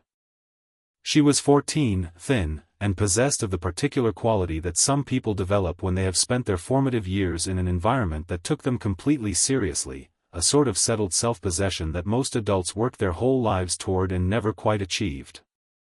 She was carrying a book whose title Morticia later noted was a 7th-year Hogwarts text on theoretical spell deconstruction, which Wednesday had apparently acquired through channels she didn't explain and was reading for the second time. Pugsley came behind her, broader, amiable, carrying a bag that clinked in a way that suggested either potions equipment or something that had once been potions equipment and was now something else entirely. He was 12 and had the cheerful, purposeful energy of a person who was always in the middle of an interesting project, regardless of what was happening around him. They found their parents in the dining room, which had been converted for the duration into a second operation center, the upstairs study being the primary one, but the dining room had the larger table and better natural light, which was to say it had windows, which was all the light the Addams house generally offered. The table was covered in documents. Morticia was reading and annotating. Gomez was on the telephone, the Muggle telephone, which he used with great enthusiasm because he could be loud on it without disturbing the quieter parts of the work. No, I need the full registry, not the summary. Yes, I understand it's a holiday weekend, that's why I'm calling now rather than Monday when you'll have had time to. No, of course I appreciate your time, I'm not suggesting otherwise, I'm suggesting, listen, I will make it worth your while, and when I say that I mean it in the most generous possible. Yes. Yes. Excellent. Thank you. You're a remarkable woman. He hung up, made a note, and looked up to find his children in the doorway. His face did the thing it always did when he saw them, opened, genuinely and completely, in the way that a person who loves their children without condition or performance opens when they walk into a room. Wednesday. Pugsley. He stood and embraced them with the wholehearted physical expressiveness of a man for whom enthusiasm was a full-body commitment. Why didn't you call? We'd have had something ready. We wanted to see what was happening, Wednesday said, returning the embrace with the contained warmth that was her particular register of affection. She looked at the table. You're investigating something. We're investigating something, Morticia confirmed. She stood, kissed Wednesday's forehead, squeezed Pugsley's shoulder, and looked at them with the appraising quality she brought to all things she found interesting. How was school? Boring, Wednesday said, which in her vocabulary meant standard and therefore beneath comment. She was looking at the documents on the table with the particular focus of a person who has identified something interesting and is deciding how to approach it. Is this the newspaper? The Daily Prophet? We own it now, Gomez said, returning to his chair. Come, sit. Are you hungry? Uncle Fester left something in the kitchen. I'd describe it but I think the discovery is part of the experience. Dad, Pugsley said, setting his bag down with the clink. Is this the Hogwarts thing? Both parents looked at him. I heard you on the phone Tuesday night, he said, without apology. You said Hogwarts. And I googled Dumbledore, on the Muggle internet, and there was a lot of stuff about him. He sounds like a big deal. He is a big deal, Gomez said. That's rather the problem. Wednesday had sat down and was already reading one of the documents on the table, not a sensitive one, Morticia had noted automatically, just the annotated registry file, with the focus speed of someone for whom reading was a kind of physical absorption. She looked up. There's a discrepancy in this filing, she said. The endowment registration date and the first corresponding entry in the educational registry don't match. There's a 6-week gap that isn't accounted for. Morticia looked at her. I know. Do you know why? Not yet. Wednesday looked back at the document. The 6 weeks aligns with the period when the previous headmaster was ill before his formal retirement, she said. If someone filed the registration during that gap, before the new administration had fully taken control of the records, Wednesday, Morticia said, with the calm of someone accustomed to their child being the sharpest person in many rooms, how familiar are you with wizarding educational law? I've been reading about it, Wednesday said. Since when? Since Tuesday, when I heard Dad on the phone. There was a short silence.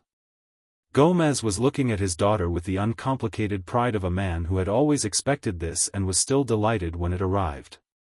She's going to Hogwarts, he said to Morticia. Next year. I know, Morticia said. She was still looking at Wednesday. Which means she has a direct interest in what's happening there. I have a direct interest in the truth of it, Wednesday said, which was a correction. Whether I go there or not is irrelevant to the truth. She looked at the document again. Is there more of this? The financial trail? Considerably more, Morticia said. You can look at the non-sensitive files. Everything in the blue folder. She slid a folder across the table. Tell me what you notice. By Monday morning, Wednesday had filled 9 pages of notes in a handwriting that was small, dense, and absolutely legible, which was in its way the opposite of her mother's. She had stayed up until 2 in the morning with the blue folder, at which point Morticia had appeared in the doorway and said it was time to sleep, and Wednesday had said she had one more thing, and Morticia had said one more thing, then, and gone to bed knowing perfectly well that one more thing in Wednesday's vocabulary meant however long it took. At breakfast Wednesday presented her notes across the table alongside the marmalade. The pattern in the payments isn't just financial, she said. It's temporal. The extraction amounts correlate not just with the paper's revenue performance but with specific events in the school calendar. Higher payments occur in years with major school events, tournaments, competitions, anything that generates external attention. Lower payments occur in years with disciplinary incidents or ministry oversight visits. Someone is adjusting the rate based on how much scrutiny the school is under at any given time. She took a piece of toast. It's risk-adjusted. That's not a bureaucratic embezzler. That's someone who understands exposure management. Gomez had stopped eating and was looking at her with an expression that was not surprise so much as recognition. She should talk to Vance, he said to Morticia. She will, Morticia said. To Wednesday, this is useful. Will you write it up cleanly? For Theodore Vance, he's our forensic accountant. Already done, Wednesday said. She produced a separate, clean version from under her notes and set it beside the marmalade. Pugsley, who had been eating with placid concentration, looked up. Can I help with something? What are you working on? Gomez asked. I've been trying to work out whether the enchantment on the building is structural or cosmetic, Pugsley said. He meant the profit building. He had been in the basement the day before for 3 hours without explanation, and had come up smelling of old stone and something electrical. Because if it's structural, the lien is load-bearing and you can't fix it without, it's a cosmetic glamour from 1973, Morticia said. The previous owner paid a wizard architect to add it because he thought a slightly crooked building looked more authentic. The underlying structure is sound. Pugsley looked briefly disappointed that the problem was already solved, then brightened. Can I redo the wiring? There's Muggle wiring in the walls from 1988 that isn't up to code and also isn't doing anything because someone just ran it and then apparently forgot about it. Yes, Gomez said.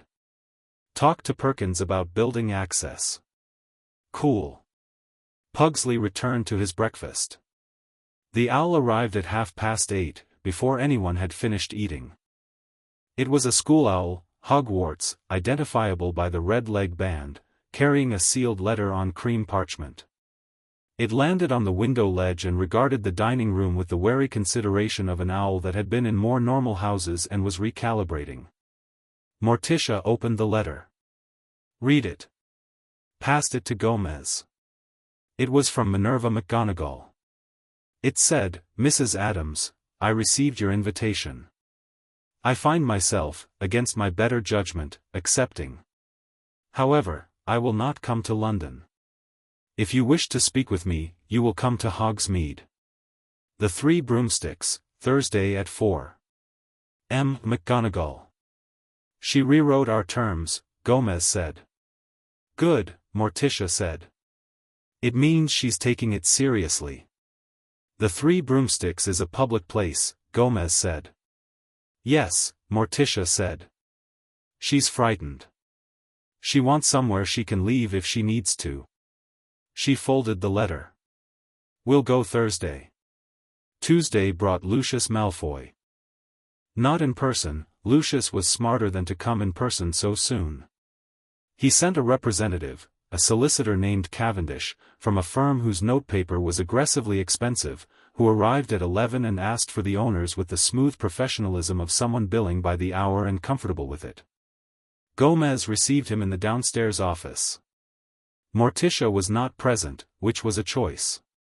Cavendish was polished in the specific way that corporate lawyers are polished, everything buffed, nothing warm, and he laid out his purpose with efficient indirection. His client, unnamed, had concerns about the paper's recent acquisition. Specifically, there were questions about the financial backing of the purchase. The source of the 500,000 galleons.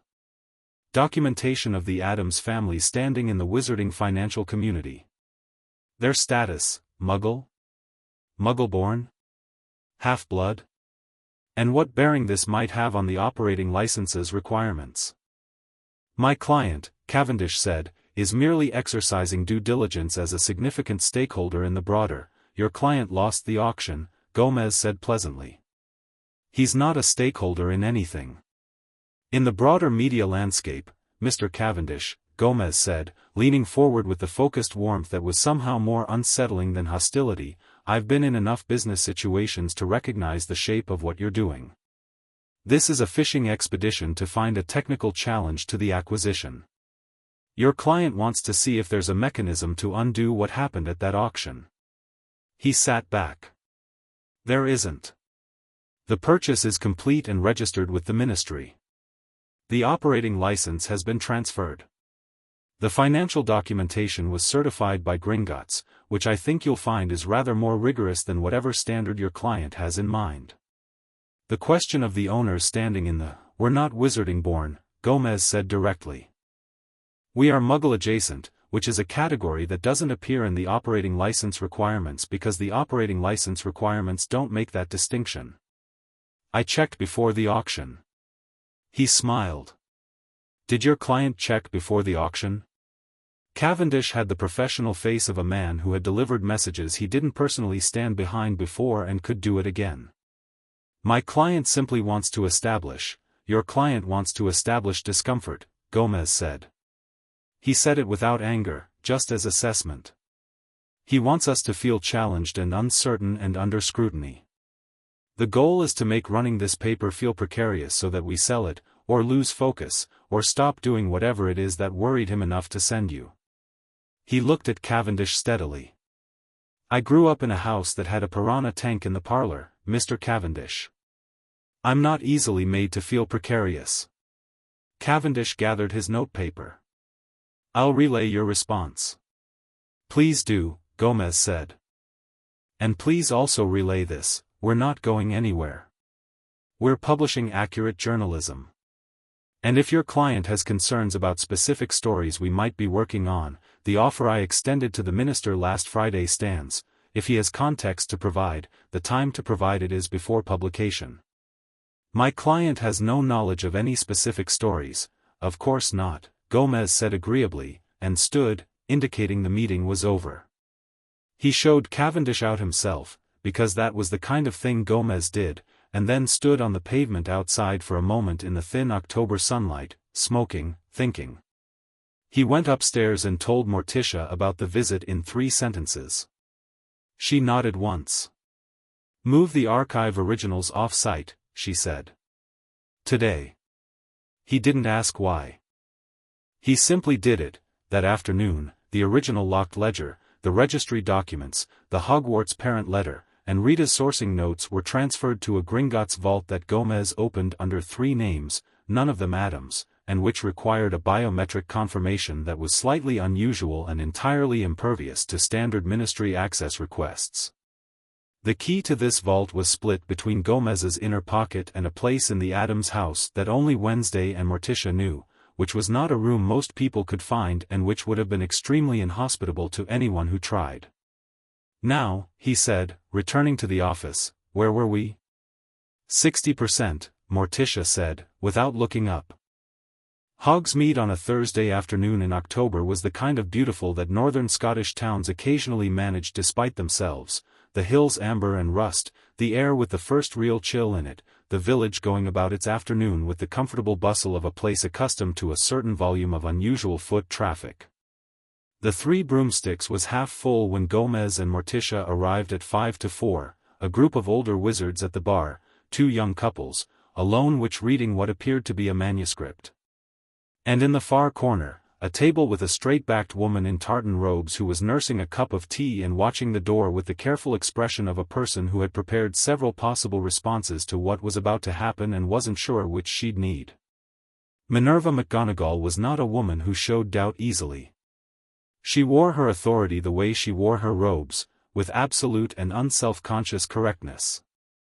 She had been teaching at Hogwarts for over 40 years, had seen 6 ministers of magic come and go, had survived 2 wars and the complicated aftermath of each, and regarded most people who entered her professional orbit with the clinical assessment of a woman who had calibrated her expectations downward over time and was occasionally and genuinely surprised. She did not appear to be surprised by Morticia Addams walking through the door, which meant she had prepared herself. She appeared to be surprised by the way Morticia Addams walked through the door, which was the way she walked through every door, as though the door were a detail and the room were simply where she was now. Gomez was half a step behind, took off his coat, hung it on the peg near the door with the ease of a man making himself at home in any room, and looked around the 3 Broomsticks with genuine pleasure. "Wonderful place," he said, to no one in particular. McGonagall watched them come to her table and waited. She did not stand. She did not extend a hand. She waited with the contained, careful quality of someone deciding how much to offer. "Professor McGonagall," Morticia said, sitting down. "Thank you for agreeing to see us." "I nearly didn't," McGonagall said. It was the kind of opener that was honesty in the place of pleasantry, which Morticia recognized as a particular form of trust, offering the complication up front rather than building toward it. "I know," Morticia said. "I'm glad you did." Madame Rosmerta appeared. Gomez ordered for the table, tea, something warm, with the easy social fluency of a man who understood that taking care of the small logistics gave other people room to settle. McGonagall watched him do it and recalibrated something. "You're not what I expected," she said. "People often say that," Gomez said, sitting down. "It's one of my favorite things about people." "I expected press people," McGonagall said. "In the way I know press people. I expected a particular kind of agenda wrapped in a particular kind of charm." "We have an agenda," Morticia said. "I won't pretend otherwise. But I think yours and ours may not be so different." You don't know my agenda, Mrs. Addams. You came, Morticia said simply. The tea arrived. McGonagall wrapped both hands around her cup and looked across the table at the two of them with the gaze of a woman who had spent 40 years reading people in classrooms and common rooms and corridors, who had learned to tell the difference between the person someone was performing and the person they actually were. What she saw was unusual. The man was warm, genuinely warm, not performatively, and underneath the warmth was an intelligence that he wasn't bothering to advertise because he didn't need to. The woman was still in the particular way that deep water is still. Both of them were looking at her without the specific qualities she had been bracing for, the journalistic hunger, the pressure dressed as interest. They were just looking. Waiting. As though they had time, which in her experience no one with a story actually had. I don't know what you know, she said. We know about the fund, Morticia said. The Hogwarts Educational Advancement Fund. We know about the payments from the Daily Prophet. We know about the Administrative Discretionary Reserve. She paused. We don't know where the money went. That's the piece we're building toward. McGonagall's hands tightened fractionally around the cup. It was the only tell, the hands.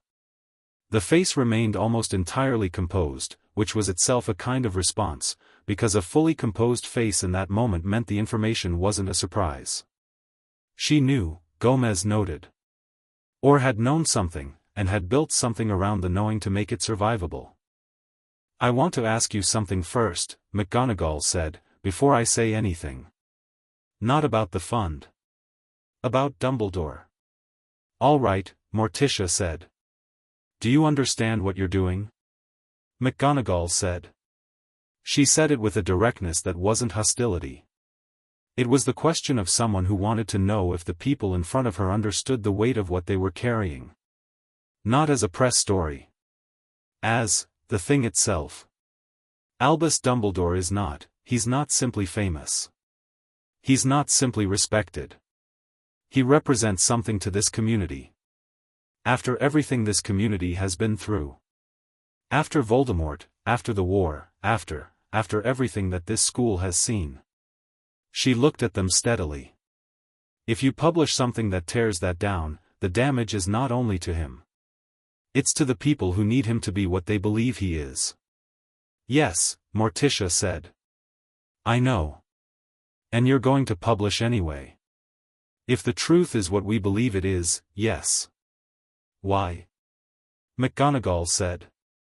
Not argumentatively. She genuinely wanted to know. Because the alternative, Morticia said, is deciding that the community's comfort is worth more than a 15-year theft conducted at their expense. And I don't believe you think it is, either. Or you wouldn't be here. The three broomsticks went about its business around them, a burst of laughter from the bar, the fire crackling, someone's owl shuffling on the perch by the door. McGonagall looked at her tea. I noticed the first discrepancy in 2001, she said. It came out quietly, as though she were releasing pressure from somewhere it had been building for a long time. The Administrative Discretionary Reserve. I co-sign the annual financial summaries, it's a formal role, deputy head countersigns. I noticed in 2001 that the reserve had grown considerably over the previous several years. I asked Albus about it. What did he say? Gomez asked. He said it was accumulated from underspent budget categories over multiple years. He showed me a document. She paused. It looked correct. I'm not a financial specialist. It looked complete and it was presented with the absolute authority that Albus has when he presents something. He has a way of answering a question that makes you feel the question has been thoroughly answered, and then later you can't quite remember what the answer actually was. The accuracy of this hung in the air. I didn't look further, she said. I've never looked further, in 15 years of countersigning those documents. She said it without excuse, which was more devastating than excuse would have been. I've been telling myself that I didn't look because there was no reason to look. But that's not entirely true. She looked up at them. The real reason is that I was afraid of what I'd find. And now? Gomez asked gently. Now you found it anyway, she said. And I have to decide whether to be the person who knew something was wrong and did nothing, or the person who at least, when the moment came, told the truth about what she noticed and when. The room seemed to settle around the table. You don't have to decide right now, Morticia said. We're not asking you for anything today except this conversation. You're asking me to be a source, McGonagall said, with the clarity of a woman who knew what was happening. Eventually, Morticia said. If you're willing. If the truth is what we believe it is. On your own terms, in your own voice. McGonagall was quiet for a long time. Long enough that Gomez refilled her tea, because he was Gomez and tea was a thing you could do while a person made an important decision, and it was better than sitting with empty hands. There's one more thing, McGonagall said finally. Something I noticed that isn't financial. She hesitated, and the hesitation had a different quality to it, not the reluctance of self-protection but the reluctance of someone about to say something they've never said out loud. In 1994, after Cedric Diggory died, in the weeks after, Albus was difficult to read. More than after any other tragedy at the school, and there have been, we've had tragedies. She looked down. Most tragedies, Albus responds with a kind of active grief. He becomes more present. This time he became less present. More careful. I thought at the time that it was simply a different expression of grief. He had known the boy's family. But now, when I think about it, the money moved in that same period, Gomez said. McGonagall looked at him. She had not known that specifically.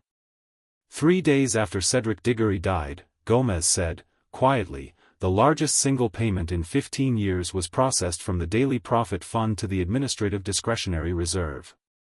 Almost 3 times the usual quarterly amount. McGonagall set her cup down very carefully. I don't know what that means, she said. We don't either, Morticia said. Yet. It may mean nothing beyond someone making a financial decision in a chaotic period. It may mean something worse. She looked at McGonagall steadily. But we're going to find out what it means. And when we know, we'll tell you before we publish. You have my word on that. McGonagall looked at Morticia Addams, sitting across from her in the Three Broomsticks in October, and made her assessment. The same assessment she'd been making across her desk for 40 years at Hogwarts, the assessment of character, the measurement of whether someone was the person they appeared to be. All right, she said. I'll talk to you. They were halfway back to London, travelling via Flo from the Hogsmeade public terminal, when Gomez paused before the fireplace and looked at Morticia. She signed those documents for 15 years, he said. She's going to have a difficult time. Yes, Morticia said. Are you going to protect her? In the way you report it? I'm going to tell the truth about her, Morticia said. Which includes the fact that she told it in the end.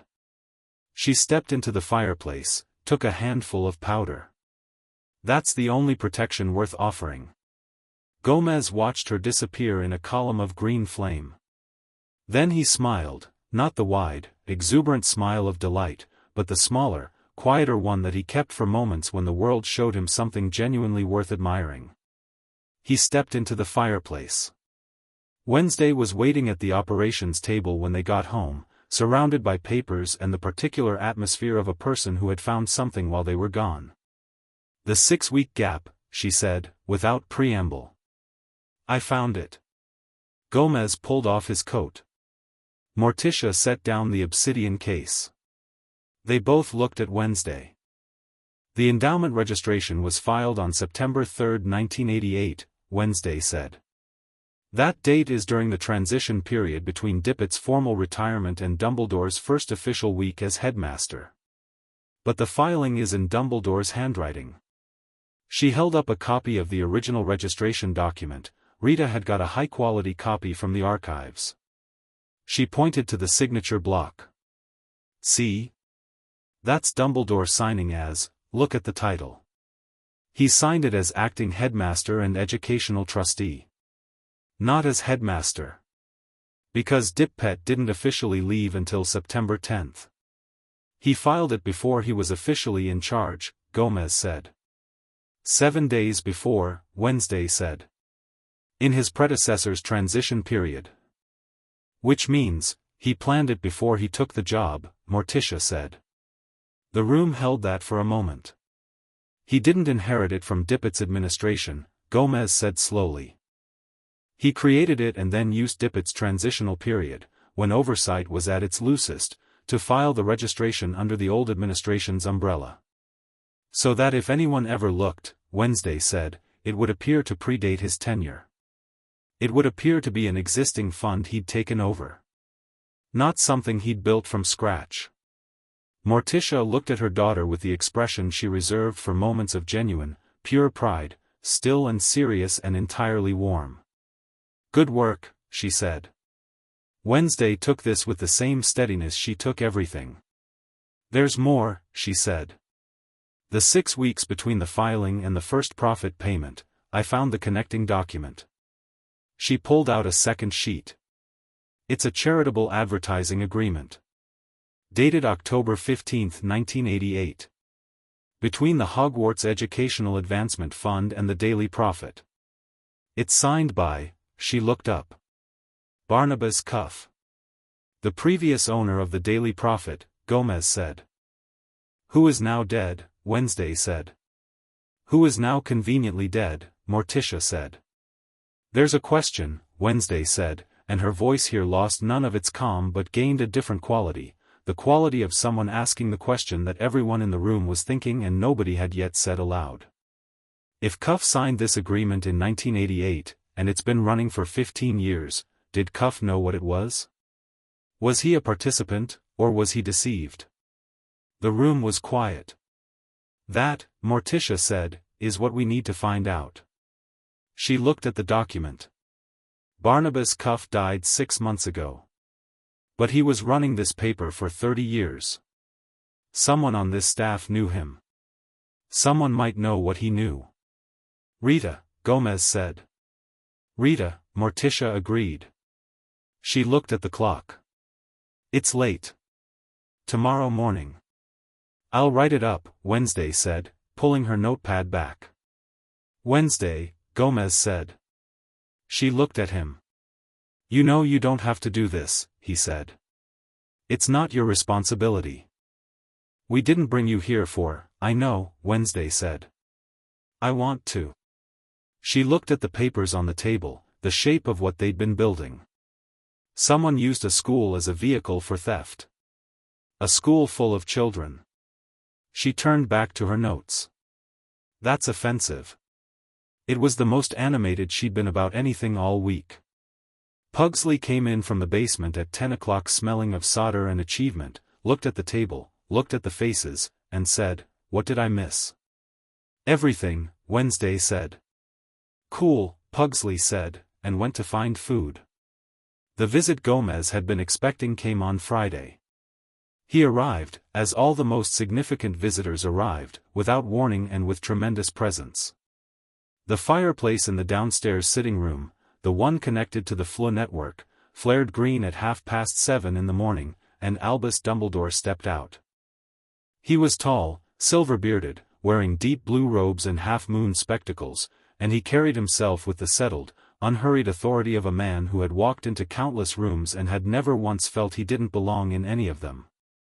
He looked around the Addams sitting room, which was considerably more interesting than most sitting rooms he'd entered, with the particular expression of a man who was choosing not to comment on his surroundings while simultaneously cataloging them. The sitting room included, among other things, a suit of armor that moved on its own and was not enchanted in any magical sense, a collection of framed specimens that required close inspection to determine whether they were botanical or something else, a clock that told not the time but the condition of various family members, and whose categories included perfectly dreadful as a positive outcome, and, on the mantelpiece, a small sculpture that appeared to be a memento mori but had been modified in ways that made it significantly more cheerful in the Addams' understanding of the word. Dumbledore catalogued all of this in approximately 4 seconds and then turned as Gomez came into the room. "Mr. Addams," Dumbledore said. His voice was exactly what it always was, warm, precise, with the quality of a fire that has been burning long enough to need no tending. "I hope you'll forgive the early hour. And the informal entrance. Your flu connection is listed in the registry." "It is," Gomez agreed. He said it with complete equanimity, not surprised, not rattled, not performing either. He gestured to the armchairs by the window. "Please, sit. You've saved me the trouble of scheduling a meeting." This, Gomez could see, was not quite the response Dumbledore had anticipated. He had anticipated something, surprise, perhaps, or the slight destabilization that unexpected arrivals typically produced. He sat in the indicated chair with the unhurried grace of a man adjusting his approach without any visible evidence of adjustment. "I'll come to the point," Dumbledore said. "Please," Gomez said. "You've purchased the Daily Prophet. This is, of course, entirely your prerogative and I congratulate you on it. The paper has been in need of vigorous new management for some time." He adjusted his spectacles. "I understand you've been conducting a review of the paper's financial records." "Standard practice for a new acquisition," Gomez said. "Of course." Dumbledore paused.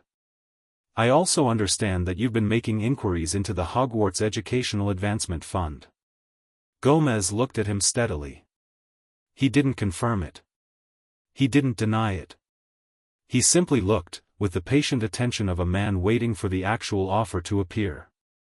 "I want you to know," Dumbledore said, "that I am entirely willing to speak to you directly about any questions you might have. About Hogwarts finances, about any charitable arrangements between the school and the press, about anything that you found in those records that raises questions." He said it with an openness that was, Gomez noted, precisely calibrated, forthcoming enough to seem transparent, specific enough to define the scope of conversation, offered as an alternative to investigation rather than a supplement to it. "There are explanations for things that may appear, in isolation, to be, I'm sure there are," Gomez said pleasantly.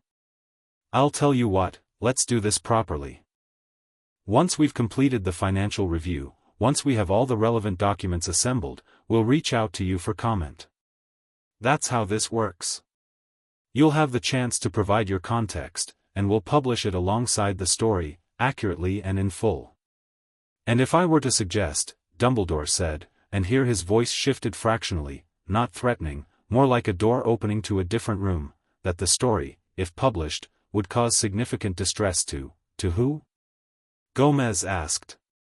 Dumbledore looked at him. For the first time in the conversation, the assembled warmth of his expression met something that didn't accommodate it, and the meeting produced a slight recalibration. "To students," Dumbledore said. "To parents. To a community that has suffered considerably and looks to Hogwarts as a safe institution," Gomez said. "Run honestly. On their behalf." He leaned forward slightly. "That's exactly what the community deserves. And the way to give them that is to be honest about what happened, not to protect them from knowing." He said it with great warmth and no flexibility whatsoever. "I respect what you've built, Professor. I do. But I think you know that what we're doing is right, or you wouldn't be here." Dumbledore looked at Gomez for a long moment. Gomez held the look without effort, not as a challenge, not combatively, simply as a man who was at home in his own chair and had nowhere else to be. Then Morticia came into the room. She had known Dumbledore was there, the house told her things, and she had taken the time to come downstairs in her own time, which was not slow but was entirely on her own terms. She wore black, as always. She carried 2 cups of coffee and set one on the table between the chairs with a grace that made it seem like an aesthetic choice rather than a courtesy. She looked at Dumbledore. He looked at her. "Professor," she said. "Mrs. Addams," he said.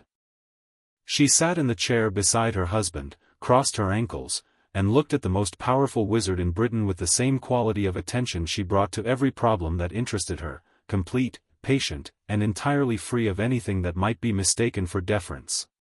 "You came to assess us," she said. "Whether we can be reasoned with.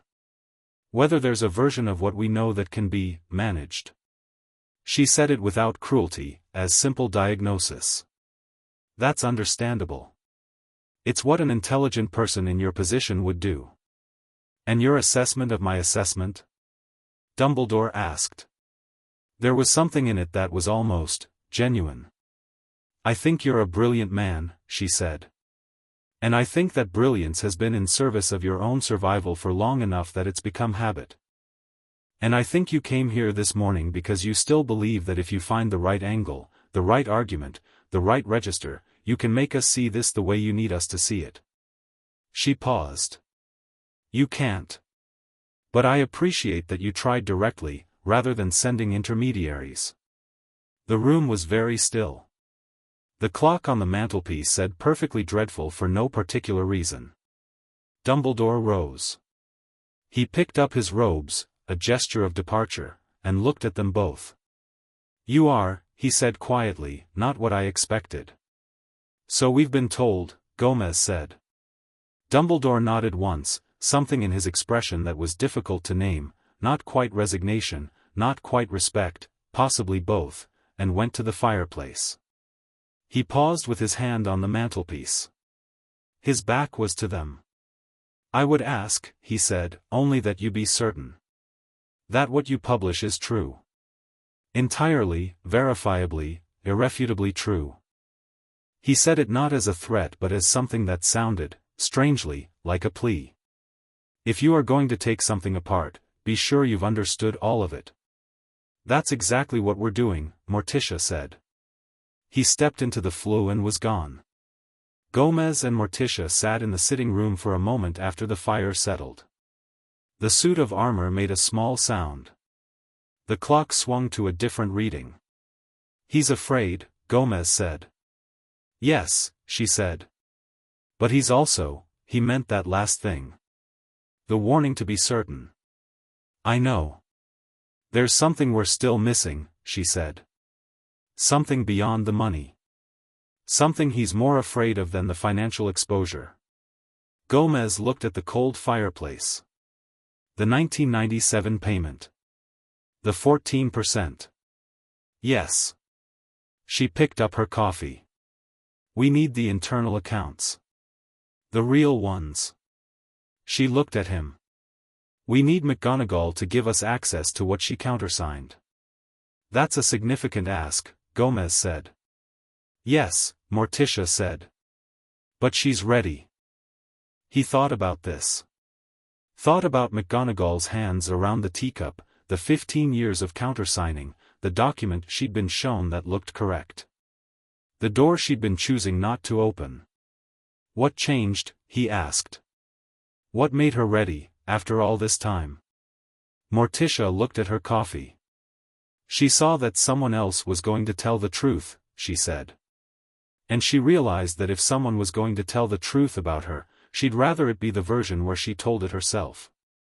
Chapter 4, the first volley. The story ran on a Thursday. Not because Thursday was strategically optimal, though it was, giving the wizarding world 2 days of conversation before the weekend, when the ministry couldn't convene emergency sessions or issue rapid responses without looking panicked. Thursday because that was the day Vance finished the last verification, cross-referenced the final figure against 3 independent sources, and set down his pen with the expression of a man who had done everything that could be done and knew it. He came upstairs at 11 on a Wednesday night and put a single sheet on the table between Gomez and Morticia. It was a clean summary, 1 page, numbers and names and dates, the architecture of 15 years reduced to something anyone could read and understand in 4 minutes. It's complete, he said. Every figure verified. Every transfer traced to its source. The 60% destination is confirmed as the administrative discretionary reserve in the Hogwarts internal accounts, and the withdrawal pattern from the reserve, which Professor McGonagall provided access to, shows 17 separate withdrawals over 11 years into a personal investment account registered in Dumbledore's name at Gringotts. The room was quiet. How much total? Gomez asked. In galleons, across 15 years, including the compounded returns on the investment account, approximately 430,000 galleons. Vance said it the way he said all numbers, flatly, accurately, without editorializing, but his hands were still. That's roughly equivalent to £6 million sterling at current exchange. Morticia looked at the page. Gomez looked at the page. The number sat between them with all its implications intact. And the Hogwarts portion? Morticia asked. The 40% that went back to documented school expenditure. Legitimate, Vance said. Or close enough that I can't find anything wrong with it. Library purchases, facilities maintenance, one scholarship fund that appears to be real and has supported 11 students over the years. He paused. Which is, that part is real. Whatever else this is, that part was genuine. He was covering himself, Gomez said. Keeping enough legitimate to make the fund look like what it claimed to be. Yes, Vance said. He's not careless. He's never been careless. Every transaction is documented somewhere. Every document supports the next one. The only thing that revealed it was holding all the documents simultaneously and reading them against each other. He looked at the summary. Which nobody ever did. Because nobody had a reason to look. Until they bought the paper, Rita said. She was sitting in the corner where she'd been for the last 3 hours, not writing, just thinking with her feet up on the desk and her eyes on the ceiling. She said it without triumph. She said it the way you say something that contains more than one feeling at once. Until we bought the paper, Gomez agreed. Rita came to the table. She read the summary. She had read everything, every ledger page, every registry document, every piece of the McGonagall access, every note Vance had produced, but she read the summary the way you read the last page of something you've been building toward, with the specific attention of a person checking that it holds. I want to write it tonight, she said. You have until 6 in the morning, Morticia said. The print run starts at 7. Rita picked up her quick quotes quill. She looked at it for a second. Then she put it back in its case and picked up a regular quill instead, a plain one from the pot on the desk, dipped it, and began to write. The writing took until 5:15. Gomez stayed. Morticia went to sleep at 2 and came back at 4, which was her version of a night's rest when something important was happening. They didn't hover over Rita, they worked at the other end of the table, Gomez reviewing the legal brief that their solicitor had prepared covering publication immunity and evidential sourcing, Morticia drafting the editor's note that would run alongside the story explaining the paper's acquisition of the documents and verification process. At 5:15, Rita put down the quill. She straightened the pages, 6 of them, close-written, dense with sourced fact and precise language and none of the ornament she normally used and didn't need here. She read it back once, making small corrections with the concentrated silence of a craftsperson finishing something. Then she slid it across the table to Morticia. Morticia read it. She made 2 edits, both of them clarity adjustments, not substantive changes, and passed it to Gomez. He read it with the focused speed of a man who knew how to read quickly when it mattered. He made 1 edit. He put the pages down. That's the story, he said. Rita looked at him. Something in her face did something complicated, pride and discomfort and the expression of a person who has just done the best work they've ever done and is still in the process of understanding what that means about everything that came before it. Yes, she said. It is. Morticia stood and took the pages downstairs to the editorial floor where Walsh was waiting with the compositors and the print run coordinator, a Gnome-adjacent wizard named Stitch who had been handling the mechanical side of the Daily Prophet's press operation for 20 years and regarded the content of the paper with perfect professional indifference. He took the pages, reviewed the layout, confirmed the print specifications, and disappeared downstairs. At 7 in the morning, the presses started. At 7:45, the first copies were loaded into the Owl Post distribution system. At 8:30, the owls went. The front page headline, in the Daily Prophet's largest typeface, the one they used for you-know-who sightings and ministry leadership changes, read, 15 years of theft, how Hogwarts headmaster Albus Dumbledore diverted £6 million from Wizarding Britain's most trusted institution. Exclusive, full financial documentation, verified by independent forensic analysis by Rita Skeeter. Senior investigations correspondent Hermione Granger came down to breakfast at 8:45 and found the Post Owl waiting at her chair with its usual patience, the newspaper folded under its wing. She unrolled it, read the headline, and sat down without putting anything on her plate. Ron arrived 2 minutes later, looked at her face, looked at the paper, and pulled it out of her hands without asking. He read it for about 30 seconds before Harry came in, assessed the room with the quick situational awareness of a person accustomed to walking into rooms where things had already changed, and sat down. "What's happened?" he said. Ron turned the paper around and put it on the table in front of him. Harry read the headline. "Read it again." Looked up at Hermione. Hermione was looking at the table with the expression of a person doing two things at once, processing the content of what she just read, and fighting the instinct to argue with it, and losing the fight with the instinct because the story was sourced and verified and she knew how to read sourcing and verification, and it was, infuriatingly, airtight. "The documentation," she said, to no one in particular, it's thorough." She paused. "It's very thorough." "Who are the Addams?" Ron said. "They bought the paper," Harry said. He had been reading quickly, the way he read everything, not lingering on sentences but absorbing meaning, moving forward. His face had the closed, controlled look it got when something was landing somewhere complex. "They found this in the paper's records. They spent," he counted the dates in the story, "about 3 weeks building it before they published." "Who verified it?" Hermione said, taking the paper back. "Vance, Theodore Vance, I've heard of him. He's a forensic accountant who's testified before the Wisengamot in 3 financial cases. He verified the figures. The registry documents are ministry public record." And, she stopped. "What?" Harry said. "McGonagall." She turned the page. "She provided access to the internal accounts. She's quoted." She read the quote aloud, quietly. "I countersigned 15 years of documents without adequate scrutiny. That is a failure of my responsibility, and I accept it fully. I'm providing this access because the students and families of this school deserve the complete truth." The Great Hall was beginning to fill around them. Owls were delivering papers to other students. The Daily Prophet arrived with the Morning Post, as it always did, and across the hall, across the school, across Wizarding Britain, the same front page was unfolding in the same moment. A fifth-year Hufflepuff at the table beside them said, "Oh my God," quietly. A Ravenclaw prefect read the headline and immediately began reading it to the people around her.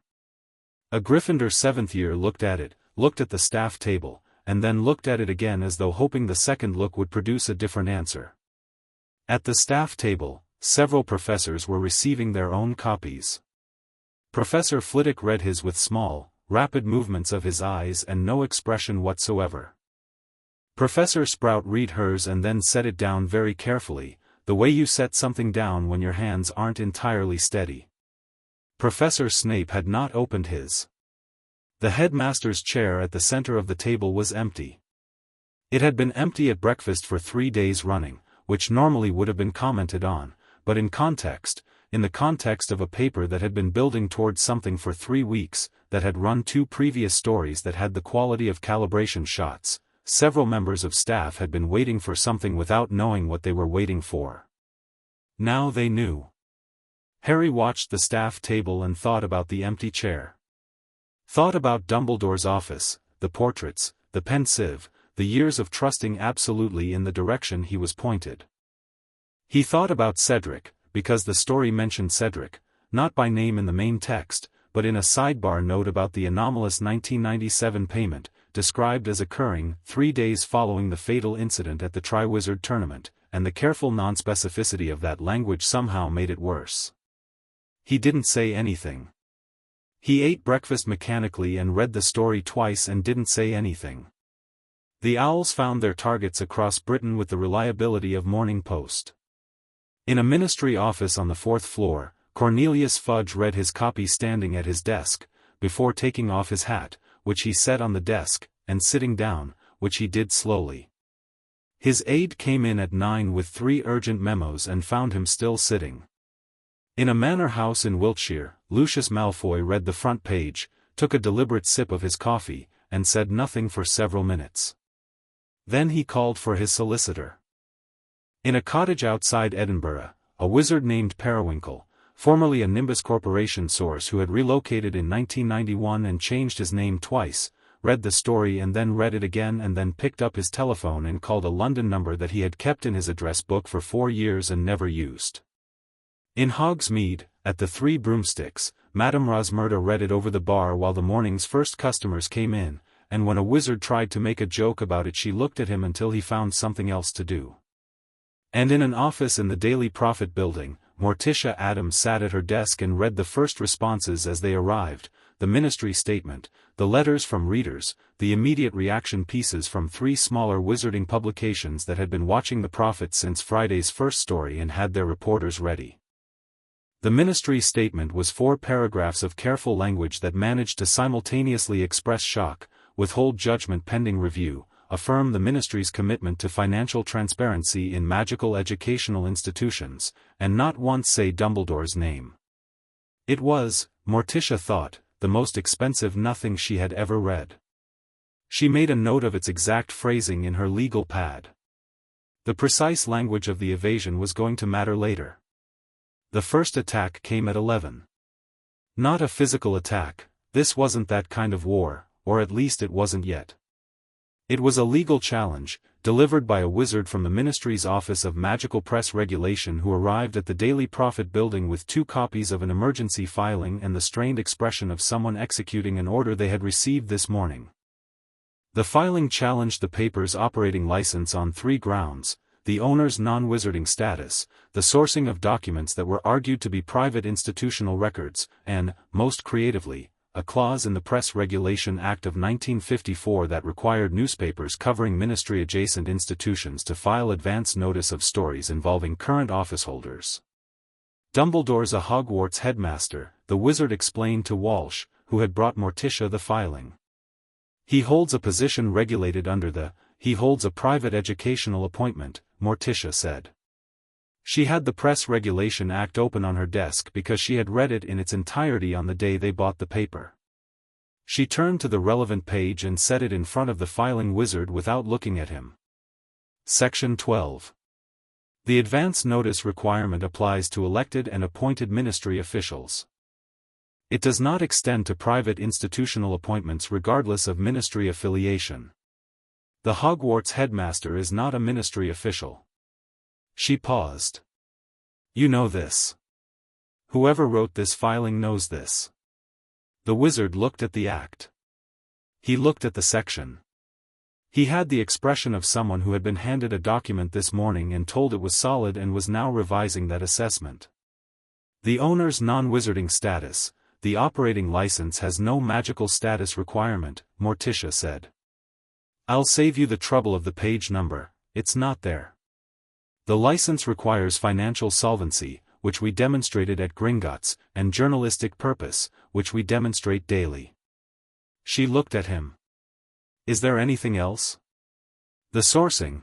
Professor McGonagall provided voluntary access to institutional records in her capacity as deputy headmistress and financial co-signatory, Morticia said. She has standing to do so. Her authorization is documented and held in a Gringotts vault. She picked up the filing and handed it back to him. This challenge won't survive a regulatory hearing. I suspect you know that. I suspect the people who sent you know that. This was delay, not argument. She looked at him steadily. We'll see you in the regulatory hearing. Please tell whoever sent you that we look forward to it. The wizard left. He walked faster going out than he'd walked coming in. Gomez was at the editorial floor when Morticia came downstairs. He had spent the morning doing something that was both strategic and entirely characteristic of him, talking to the staff.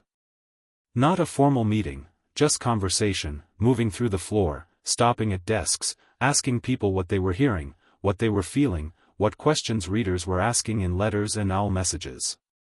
He had a gift for this kind of intelligence gathering that didn't feel like intelligence gathering, because he was genuinely interested in what people had to say and they could tell. "The letters are running 6-1 in our favor," he told Morticia. "Mostly from parents and former students.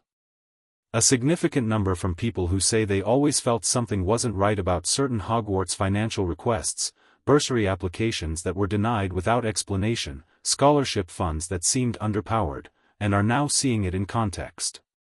And against us? 5 letters from people who believe we're lying. One of them is quite creative about it, accuses us of fabricating the entire ledger system using dark arts. One is from someone who appears to believe Dumbledore is physically incapable of wrongdoing because of his defeat of Grindelwald."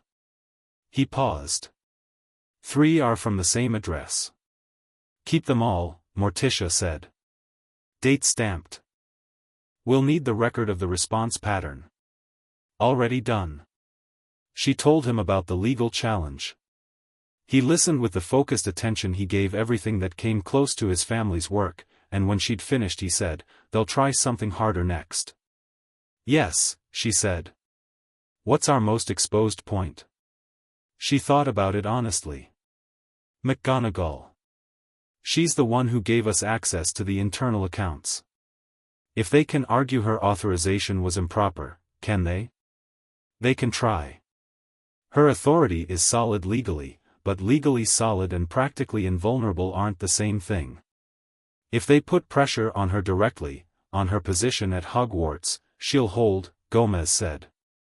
He said it with the certainty of a man who had sat across a table from Minerva McGonagall and taken her measure. "She'll hold," Morticia agreed. "But it will cost her. And I'd rather it cost her less if I can manage it." She looked at the letters in Anita's basket. "Get someone to draft a formal statement, from us, to the press, confirming McGonagall's legal authorization in clear terms. Put it out this afternoon. Before they try to muddy it." "Done," he said, and turned toward the office. "Gomez." She said his name the way she said it when she wanted his full attention. He turned back. "Dumbledore's going to do something. Not the ministry approach, his own move. He'll have something in reserve." Gomez looked at his wife. In the morning light of the editorial floor, surrounded by the sound of quills and the smell of ink and the distant rumble of a press that was, for the first time in a long time, printing something that mattered, he looked at her and thought, not for the first time, and not for the last, that the particular kind of intelligence she had was the rarest kind. Not the kind that solved problems. The kind that saw them coming. "What do you think it is?" he said. "I don't know yet," she said. "But he came to the house. He looked at us. He's making a calculation." She paused. "He's going to try to hit us somewhere personal." "The children," Gomez said immediately. Not with alarm, with the flat, immediate clarity of a father identifying a threat. "Possibly." Her expression didn't change, which meant she had already thought about this and was already managing it. "Wednesday and Pugsley go home today. They won't want to. They'll understand," she said. "I'll talk to them." She went to find the children, who were, predictably, on the archive floor going through back issues of the paper with the dedication of people who had decided they were indispensable and were not entirely wrong about that. The second attack came at 2 in the afternoon and was more interesting. It came in the form of a story, not in any major publication, but in a small wizarding newsletter called The Cauldron, which circulated primarily among ministry employees and political observers and was generally regarded as a semi-official communication channel when the ministry wanted to float something without fingerprints on it. The story claimed, with no sourcing, that the Daily Prophet's new owners were under investigation by magical law enforcement for undisclosed financial irregularities in their acquisition of the paper. It named no investigator. It cited no case number. It quoted a single anonymous, senior ministry source. Rita brought it upstairs at 2:15. She set it on the table. She looked at it with the specific expression of someone who recognizes a move because they've made it themselves. "That's my old playbook," she said. "Yes," Morticia said. "Unsourced, unverifiable, designed to make us spend time and credibility defending ourselves instead of publishing the next story." She looked up. "How do we respond?" "We don't," Morticia said. Rita blinked. "We don't respond to it," Morticia said. "We don't deny it, we don't confirm it, we don't issue a statement, we don't write a counterstory. We do nothing." She looked at Rita steadily. "What do you do when someone throws a punch in the dark and misses?" "You." Rita thought about it. "You don't tell them they missed. You wait to see where they throw the next one. And in the meantime," Morticia said, "we publish the next story." "Which is?" Morticia opened the obsidian case and took out a single sheet, a brief, focused piece that had been drafted the previous evening. She slid it across the table. Rita read it. It was short, not a feature, nothing like the morning's main story. It was a sidebar, 500 words, built around the 11 students who had received scholarships from the Hogwarts Educational Advancement Fund's legitimate 40%. The names were changed, privacy, all minors or near minors, but the detail was concrete. Families who'd applied for bursaries. The fund that had existed and had helped some people, genuinely, while simultaneously siphoning money in the background. The human reality of what a charitable fund was supposed to be and had partly been and had also been used to hide something else entirely. Rita looked up from the last paragraph. "This is kind," she said. Surprised, slightly. "It's accurate," Morticia said. "Dumbledore did help some students." "That's true. It belongs in the story. Most people publishing an exposé wouldn't include the parts that humanize the subject. Most people publishing an exposé don't understand that humanizing the subject makes the betrayal more legible," Morticia said. "Not less.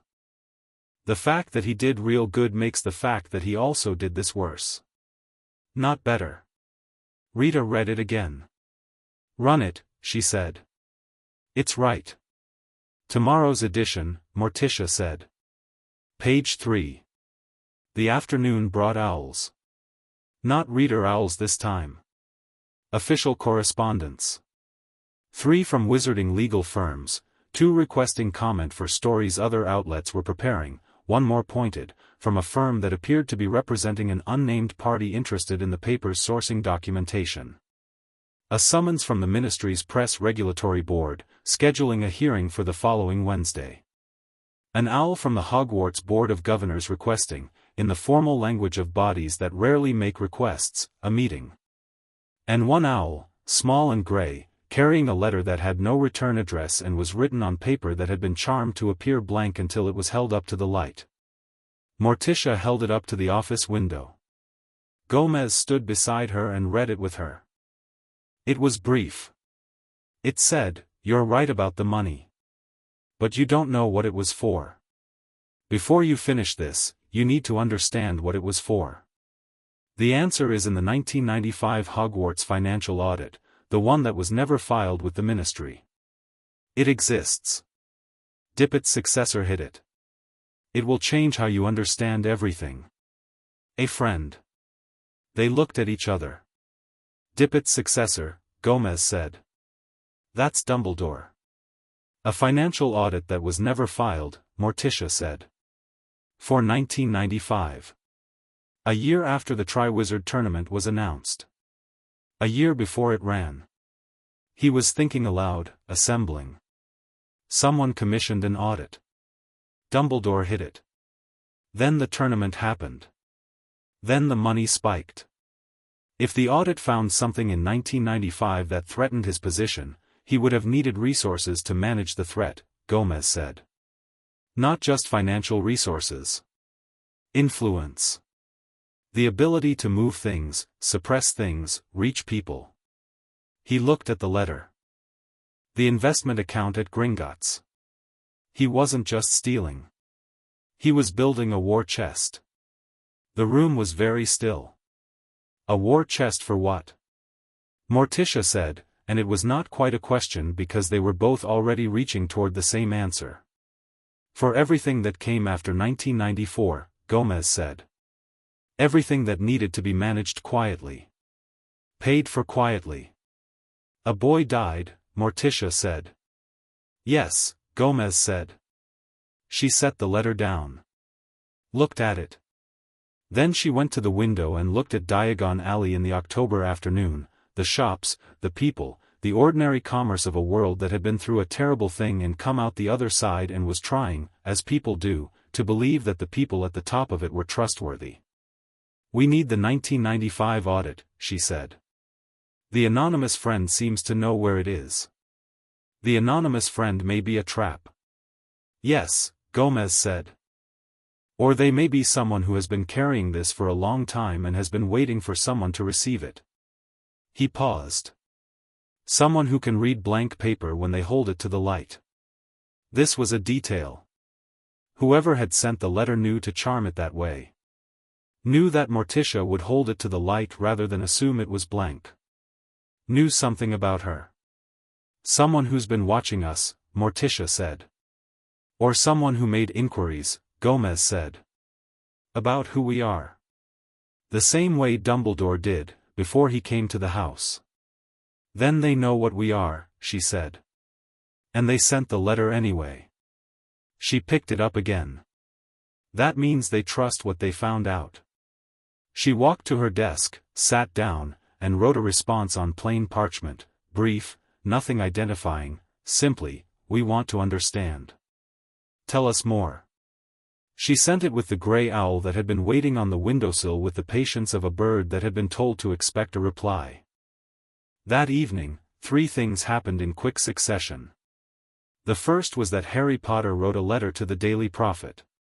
He wrote it in the common room after dinner, alone. Ron had gone to bed, Hermione had gone to the library, and Harry sat with his parchment and his ink and thought about what he wanted to say and why, which was not a process he usually applied to letter writing. He wrote 3 versions. He threw away 2. He sent the third, which said, "My name is Harry Potter. I've read your story in full. I have information relevant to the events of 1994 and afterward that may be useful to your investigation. I don't know if what happened to Cedric Diggory is related to what you found. But I think you should be able to decide that for yourselves. If you want to speak to me, I'm available." The second thing was that Theodore Vance, working late in his corner of the upstairs office, found something in the final batch of cross-referencing that he hadn't noticed before because it required holding 2 documents against each other that had no obvious connection. He came to the doorway where Gomez was reading and said, "There's a payment I haven't been able to trace." Gomez looked up. A single withdrawal from the Administrative Discretionary Reserve. October 1996. Larger than any other single withdrawal from the account, 32,000 galleons. It went somewhere, but the receiving account is not in any registry I've checked. Vance paused. The account designation is non-standard. It uses a prefix I've seen before, once, in ministry documents. He put the page down. It's a ministry intelligence account. The kind used for ORR operations that aren't publicly logged. Gomez stood up. He paid someone in magical law enforcement, he said. Or for something that magical law enforcement was being used to do, Vance said carefully. I can't tell which from this. But the money went to an intelligence account. And the only people who have access to ministry intelligence accounts are, Fudge, Gomez said. Or someone Fudge authorized. The third thing was that the Cauldron newsletter published a second piece at 10 o'clock that evening. This one was less carefully anonymous. It quoted multiple ministry sources, expressing concern about the Muggle-born or non-magical owners of the Daily Prophet, and their apparent campaign against one of Wizarding Britain's most admired figures. It referenced their London residence by neighborhood. It mentioned, with careful vagueness, that there were questions about the family's background that the ministry may wish to examine. The threat in it was dressed up but legible. Morticia read it at 10:30, standing at the window with the letter they'd sent with the grey owl. She read it with the expression she had when something confirmed what she'd already expected, which was not vindication but rather the focused absence of surprise. Gomez came and stood beside her. He read it over her shoulder. "They've decided we're afraid of our own background," he said. "Yes," she said. "We're not." "No," she said. "But they need to be reminded of that." She set the newsletter down. "Call Gringotts in the morning. I want a press statement ready by 9, not responding to the Cauldron piece directly. Just a clear, public statement of the Addams family's financial standing, our acquisition documentation, and a brief biographical note." She paused. "Include the ancestral history." "All of it." "All of it?" Gomez said. She looked at him. Her eyes had the quality they had when she was at her most certain, calm and dark and entirely unflinching. "Let them look at who we are," she said. "Let them look at all of it. And let them explain to Wizarding Britain why any of it disqualifies us from publishing the truth." He smiled. The real smile, the one that started in his eyes before his mouth followed. "We've been too restrained," he said. "Haven't we?" "Fractionally," she said. "No more restraint?" "Sufficient restraint," she said, which was different. "Enough to be precise. Not enough to be contained." He picked up her hand and pressed his lips to her wrist, which was a gesture that meant things between them that required no translation. "Tomorrow," he said, "we go to war properly. Tonight," she said, "we sleep." "Sleep," he agreed. He held her hand for another moment, looking at the Diagon Alley darkness through the window, at the building they'd bought 5 weeks ago on a morning that seemed much further back than that. "Do you think he knows about the Auror account?" "Fudge. He knows we're getting close to it." She turned from the window. "He sent Cavendish before we published. He visited before we published. Now this." She gestured at the newsletter. "He's escalating because he's scared." "Good," Gomez said. "Yes," she said. "But scared people do things that aren't smart. We need to be ready for something unsmart." She went toward the stairs. He followed, turning off the light, leaving the office in the dark with its stacked ledgers and Vance's sheets and the grey owl's empty perch. Below, the presses were already set for the morning. In the streets outside, owls were moving through the night toward every corner of Wizarding Britain, and in kitchens and living rooms and common rooms and ministry offices, people who had known the name Dumbledore their whole lives were lying awake with his name on their tongues, turning over what they knew against what they'd read, feeling the ground shift under a certainty they hadn't known they were standing on. It was the feeling, Morticia thought, of a story doing its work. The letter from Harry arrived the following morning at 7:15 before Morticia came downstairs. Rita was already in. She had been there since 6, because Rita was, as it turned out, a person who slept badly when she had something to think about and found it more useful to be at her desk than in bed thinking about it. She had taken in the Post Owl, read the letter, and was holding it with the particular expression of a journalist who has just received a gift and is simultaneously evaluating it with professional suspicion. She handed it to Morticia without comment. Morticia read it. Once. Her expression didn't change. "Reply to him," she said. "Today. Tell him we'd like to meet. Tell him there's no pressure, no obligation, we want to listen, not use him." "And Rita, I know," Rita said. "He's 17 and he's been through more than most adults manage," Morticia said. "Treat him accordingly." "I know," Rita said, in the voice of someone for whom this was both a professional instruction and something slightly more personal. She had written about Harry Potter before, 3 years ago, on assignment, and she had not been kind about it, and she had known at the time that she wasn't being kind and had done it anyway and had not thought about it much since, and now found herself thinking about it considerably. "Rita," Morticia said. "I'll treat him right," Rita said, firmly. "I mean it." Morticia looked at her for a moment.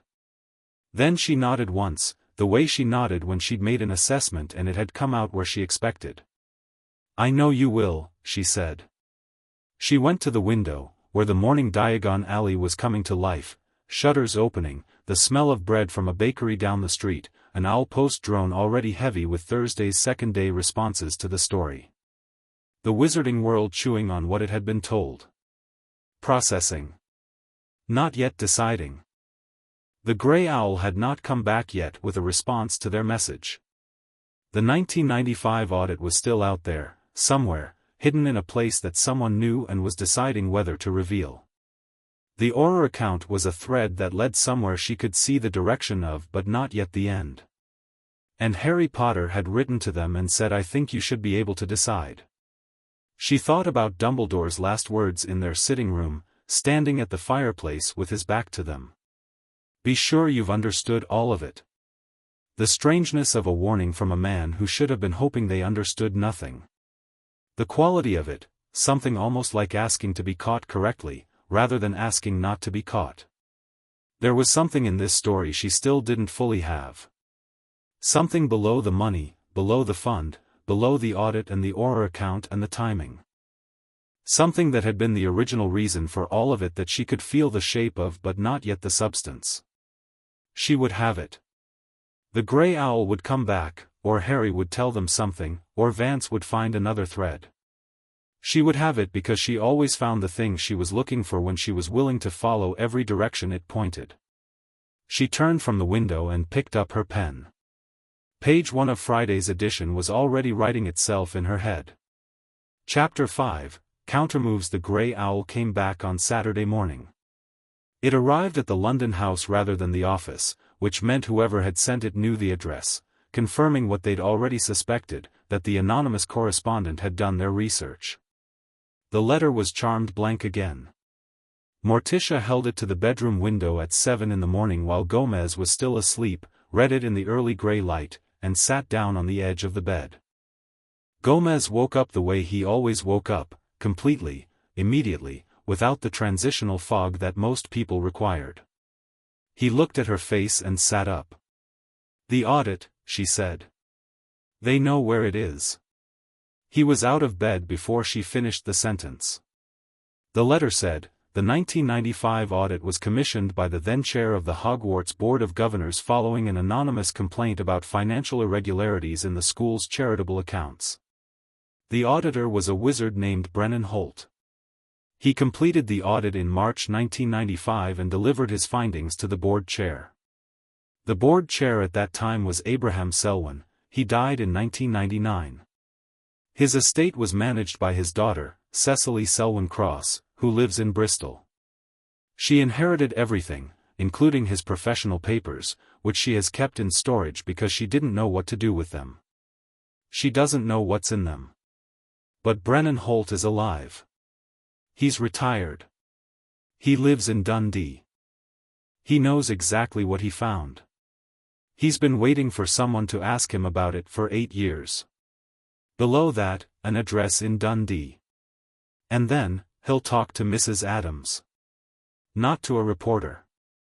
To her specifically. He read the story. He wants to know the people he's trusting are the right people. Morticia folded the letter.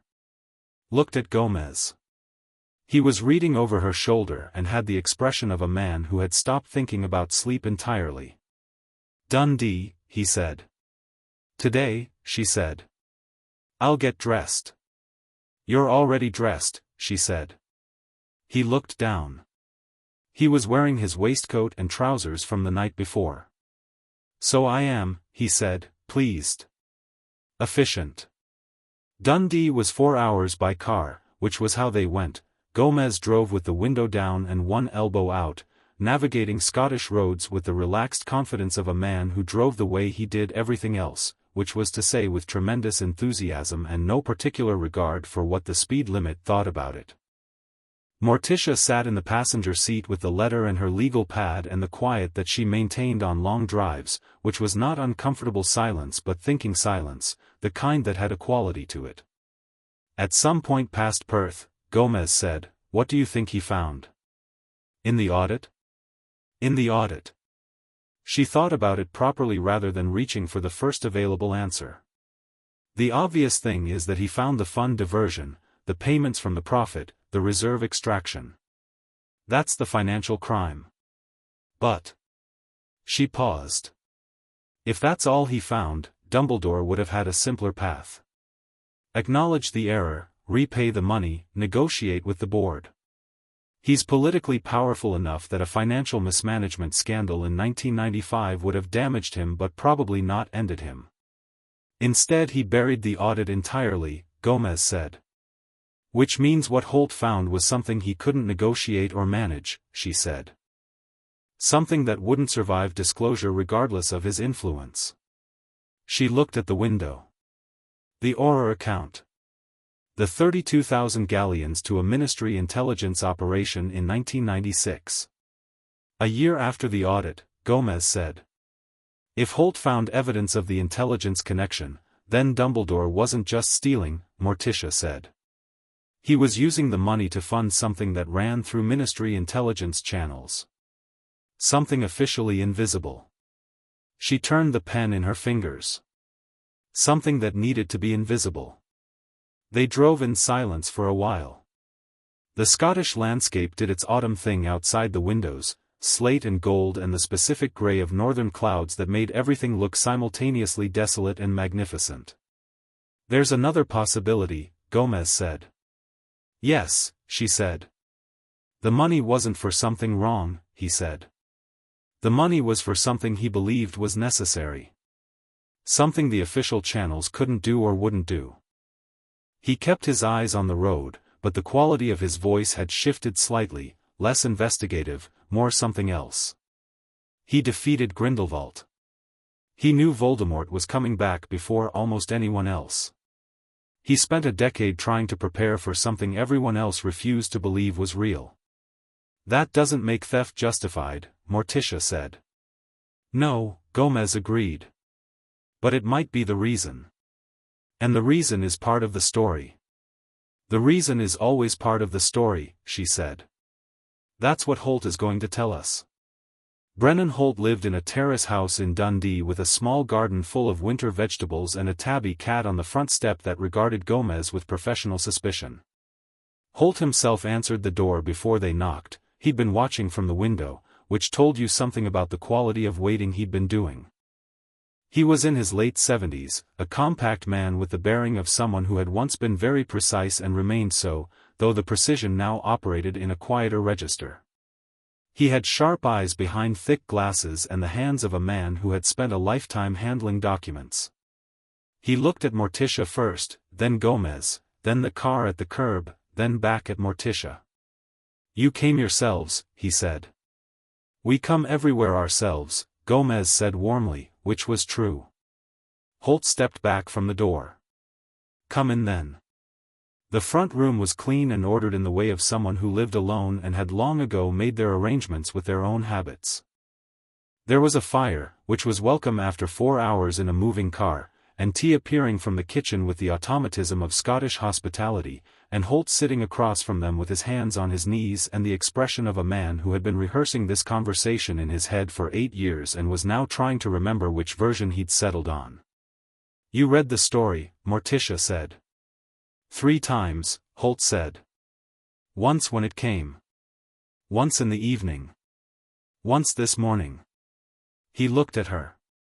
"You got the fund. The reserve. The investment account." He nodded slowly. "You got everything I found." "Tell us what it meant," she said. Holt looked at the fire for a moment. "I was hired in January 1995 by Abraham Selwyn, chair of the board at the time. Serious man. Proper man. He'd received an anonymous complaint about the Hogwarts Educational Advancement Fund. Just a short note, said the fund's payment pattern was irregular, asked the board to look at it." He paused. Nobody knew who sent it. Selwyn hired me because I was the best financial auditor in Britain at the time and I had a reputation for not being bought. I took the engagement. I went into the Hogwarts accounts. And you found the diversion, Morticia said. Found it in 3 weeks, Holt said. The payment pattern from the profit, the reserve extraction, the Gringotts account in Dumbledore's name. Clean as a whistle on the surface, wrong all the way down underneath. He picked up his tea. I documented it all. 40-page report. I delivered it to Selwyn in March 1995. And Selwyn took it to Dumbledore, Gomez said. Selwyn was a good man, Holt said, carefully. Not a naive man, he'd been in wizarding politics long enough. But he believed in doing things properly. He told Dumbledore there was an audit. He told him findings had been made. He gave him a week to respond before taking it to the full board. He stopped. What happened in that week? Morticia asked. Holt was quiet for a moment. Selwyn came to me at the end of it. He looked, not frightened. Selwyn didn't frighten easily. But he was, changed. He said the situation was being handled at a level above the board's jurisdiction. That Dumbledore had presented documentation showing the financial arrangements were part of an authorized covert operation sanctioned by the Office of the Minister of Magic. He looked at Morticia. He said Dumbledore had shown him a ministry authorization certificate signed by Fudge. The fund, the reserve, the Gringotts account, all of it supposedly a cover arrangement for ministry intelligence work. Dark wizard monitoring. Off-book surveillance operations that needed funding outside official channels because official channels were compromised. The fire crackled. The cat came in from somewhere and settled on the hearthrug. You didn't believe it, Gomez said. I'm a forensic accountant, Holt said. I know what a cover arrangement looks like. This wasn't one. The money in Dumbledore's personal account wasn't going anywhere operationally useful. It was being invested. Growing. A cover operation doesn't run an investment portfolio. A cover operation uses the money. He looked at his hands. But I couldn't prove the authorization certificate was false. It looked real. I couldn't access the minister's office records. And Selwyn, he was a proper man, I said that. He wasn't going to accuse a ministry authorization of being forged without proof. So the audit was suppressed, Morticia said. Filed nowhere, Holt said. Selwyn kept his copy. I kept mine. And Dumbledore, whether or not the certificate was real, bought himself time. He paused. Selwyn died in 1999. Fell ill suddenly. I've wondered since, occasionally, whether he stopped himself. I have no evidence of anything there. I won't say more than I can support. You kept your copy of the audit, Morticia said. Holt stood without preamble, went to the hallway, came back with a folder. He set it on the table between them. It was thick, perhaps 50 pages, dense with the precise, meticulous documentation of a man who knew his work might someday matter. I've been keeping it, he said, for 8 years. Since the Second War ended and Dumbledore was back at Hogwarts and everything went back to the way it was and nobody asked. He sat down. I didn't know how to make someone ask. I'm a private auditor. I have clients. I don't have a platform. You do now, Morticia said. He looked at her. If I give you this, it corroborates everything we've already published, she said. It adds the 1995 timeline and the ministry authorization question. It puts Fudge in the frame in a way we can now trace. She paused. And it establishes that this was known, suppressed at the board level, nearly a decade ago. Which raises questions about every decision made at Hogwarts and the ministry since then. That's quite a lot, Holt said. Yes, she agreed. What do I have to do? Be willing to be cited by name, she said. We'll protect the process. We won't publish the audit document itself until after a formal inquiry has access to it. But we'll report that it exists, that you conducted it, and what it found." She paused. "And then, if there's a Wiesengemot proceeding, which there will be, we'll refer them to you directly. Your testimony there will be the evidentiary record. Not our story." Holt looked at the folder on the table. 8 years of sitting with it. 8 years of the cat and the winter vegetables and the fire and the question of whether someone would ever come to Dundee and ask. "All right," he said. He pushed the folder across the table. They drove back in the early dark, Gomez with the headlights and the heater and the quiet that was different from the morning's thinking quiet, more settled, the quiet of something shifting into a new phase. Morticia had the folder on her lap and wasn't reading it because she'd read it cover to cover over tea while Gomez talked to Holt about an entirely different subject with the ease of a man who understood that sometimes the most useful thing you could do after a significant handover was give the person something comfortable to talk about. Holt had ended up showing them his garden and describing his vegetable rotation with genuine enthusiasm while Morticia finished the audit inside, and they had left Dundee with the folder and an open invitation to return, which felt correct. "The Ministry Authorization Certificate," Gomez said. "If Fudge signed it, if it's real, Fudge is complicit," Morticia said. "If it's forged, Dumbledore committed fraud against the Board of Governors in addition to everything else." She paused. "Either way, Fudge has known about this since at least 1995, because Dumbledore would have told him, if it's real, he had to authorize it, if it's forged, he'd have needed to manage Fudge's reaction when Selwyn brought it to him. Which explains Fudge's visit to the office," Gomez said. "And the cauldron pieces. And the legal challenge. He's not protecting Dumbledore," she said. "He's protecting himself." "Two men protecting themselves with the same secret," Gomez said. "They've made themselves each other's hostages." "Yes. Which means," she turned the pen. "If one of them decides the secret isn't worth protecting anymore, the other one falls too," Gomez finished. He thought about this. "Which one breaks first?" "The one with less to lose," she said. "Dumbledore is 60-whatever years old. He has his legacy, his reputation, his place in history. Fudge has his office, his salary, his relevance." She looked at the dark road ahead. "Fudge has considerably more to lose in the immediate practical sense. So we put pressure on Fudge," Gomez said. "We put the truth near Fudge," she corrected, "and let him do the rest." They were back in London by 10. Morticia went directly to the office, which surprised Gomez not at all. Rita was there, also unsurprisingly, with the expression of someone who had spent the day receiving information she was champing to do something with. "3 things," Rita said, before they were fully through the door. "Go," Morticia said, sitting down. "First, Harry Potter. I went to Hogsmeade and met him this afternoon." She paused, and something in her voice had a quality that wasn't entirely professional. He's 17 and he's been through things I can't write about because they're too important for this story, they're their own story entirely. But what's relevant to us, he says that in the period after the Triwizard Tournament, in the weeks after Cedric died, Dumbledore had a series of private meetings with Fudge that Harry witnessed peripherally. Dumbledore was managing Fudge's response to Voldemort's return.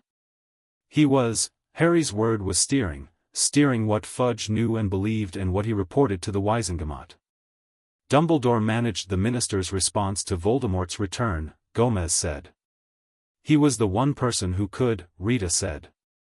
He was the only person Fudge both trusted and feared. If Dumbledore told Fudge how to handle something, Fudge handled it that way. She paused.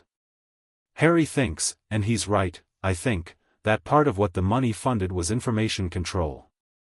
People paid to say nothing, or to say the right thing.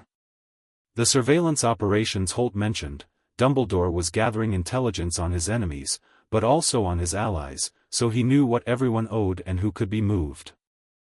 The room processed this. Second thing, Rita said. The Cauldron published a third piece tonight. This one is, she set it on the table. This one is direct. It's calling for the ministry to investigate the Addams family under the Magical Beings and Entities Act, arguing that your non-magical status creates a public interest concern about ownership of a major wizarding publication. She paused. It's signed. Not anonymous this time. She pointed to the byline. The byline read, Dolores Umbridge, Senior Under-Secretary to the Minister. Fudge put his own person on it, Gomez said. He's escalating in the open now, Morticia said. She looked at the piece without touching it. He's made a decision that visible pressure is more useful than anonymous pressure. Which means he's frightened enough to risk the exposure of being seen to push back. Which means, Gomez said, he knows what's coming. Yes, Morticia said. And the third thing? Rita looked at her. Cecily Selwyn Cross called the office this afternoon. She found our number. She said she'd read the story and she'd been going through her father's papers since Friday trying to understand. Rita paused. She found the copy of the audit. Holt's original report, the one her father kept. She has it. Another pause. She also found something else. A letter from her father, addressed to her specifically, written in 1997 and sealed with a ministry privacy charm that she's never had opened. She was waiting, she said. She didn't know what she was waiting for. She thinks she was waiting for someone to make it safe to open it. Morticia looked at Rita. Tell her we'll come to Bristol, Morticia said. Tomorrow morning. Already offered, Rita said. She said 10 o'clock. Morticia looked at Gomez. He was already thinking about the next steps, but he was also, she could see it in the set of his shoulders, in the quality of his attention, feeling what she was feeling, which was the specific weight of a moment when a story becomes more than a story. When it becomes a record of human things. Abraham Selwyn writing a letter to his daughter in 1997 and sealing it because he knew something and didn't know if it would ever be safe to say, and dying in 1999 and leaving the letter unopened, waiting. We're getting very close, she said. Yes, he said. She stood and looked at the obsidian case, now supplemented by the Dundee folder. The weight of what was in it. Rita. The Umbridge piece. We need a response. I've been thinking about it, not a denial, Morticia said. Not a defense. She thought for a moment. Pull every piece of legislation referenced in her argument. Every clause. And then pull the names of every ministry official who voted for those clauses in the last 20 years. And cross-reference those names with the Hogwarts Board of Governors records. Rita looked at her. You think they overlap? I think it will be interesting to see whether they do, Morticia said. And I think the answer to an attack that uses law as a weapon is to show that you know the law better than the person using it. She paused. Have it ready by Wednesday morning. Before the regulatory hearing. Rita wrote this down with the focused speed of someone already thinking 3 steps past the instruction. Go home, Morticia told her. Sleep. You're no good to anyone on 4 hours. I'm fine on 4 hours, Rita said. You think you are, Morticia said. I've read your last 3 drafts. The paragraphs get loose after midnight. Go home. Rita looked like she was going to argue and then looked at Morticia's face and decided against it. She packed her bag with the slightly compressed energy of someone accepting an instruction they knew was right and didn't want to admit was right, and left. Gomez looked at the empty chair. She's working harder than she's worked in 10 years, he said. 12, Morticia said. Since 1991. She picked up the Dundee folder. She's remembering what she is. Sunday was supposed to be quiet. Sunday was not quiet. At 9 in the morning, an owl arrived from the ministry, formal, sealed with the ministry crest, addressed to Gomez Addams, informing him that magical law enforcement would be attending the Daily Prophet offices on Monday at 8 o'clock to execute a search warrant. The warrant, attached, cited suspected violations of the Magical Records Privacy Act through the unauthorized reproduction and publication of protected institutional documents. It was signed by Bartemius Crouch Jr.'s former supervisor, an Auror commander named Harrison, who Morticia recognized from the names on the Magical Law Enforcement organizational chart she'd obtained from the Ministry archives. "Harrison," she said. "Auror Commander," Gomez confirmed, reading it. "He authorized the intelligence account payments," she said. "The ones Vance found.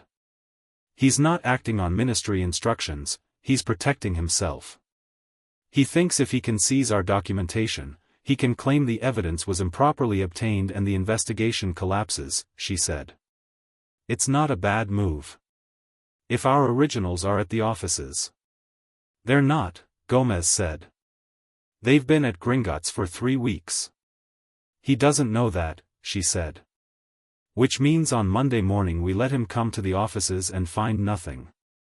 She looked at the warrant.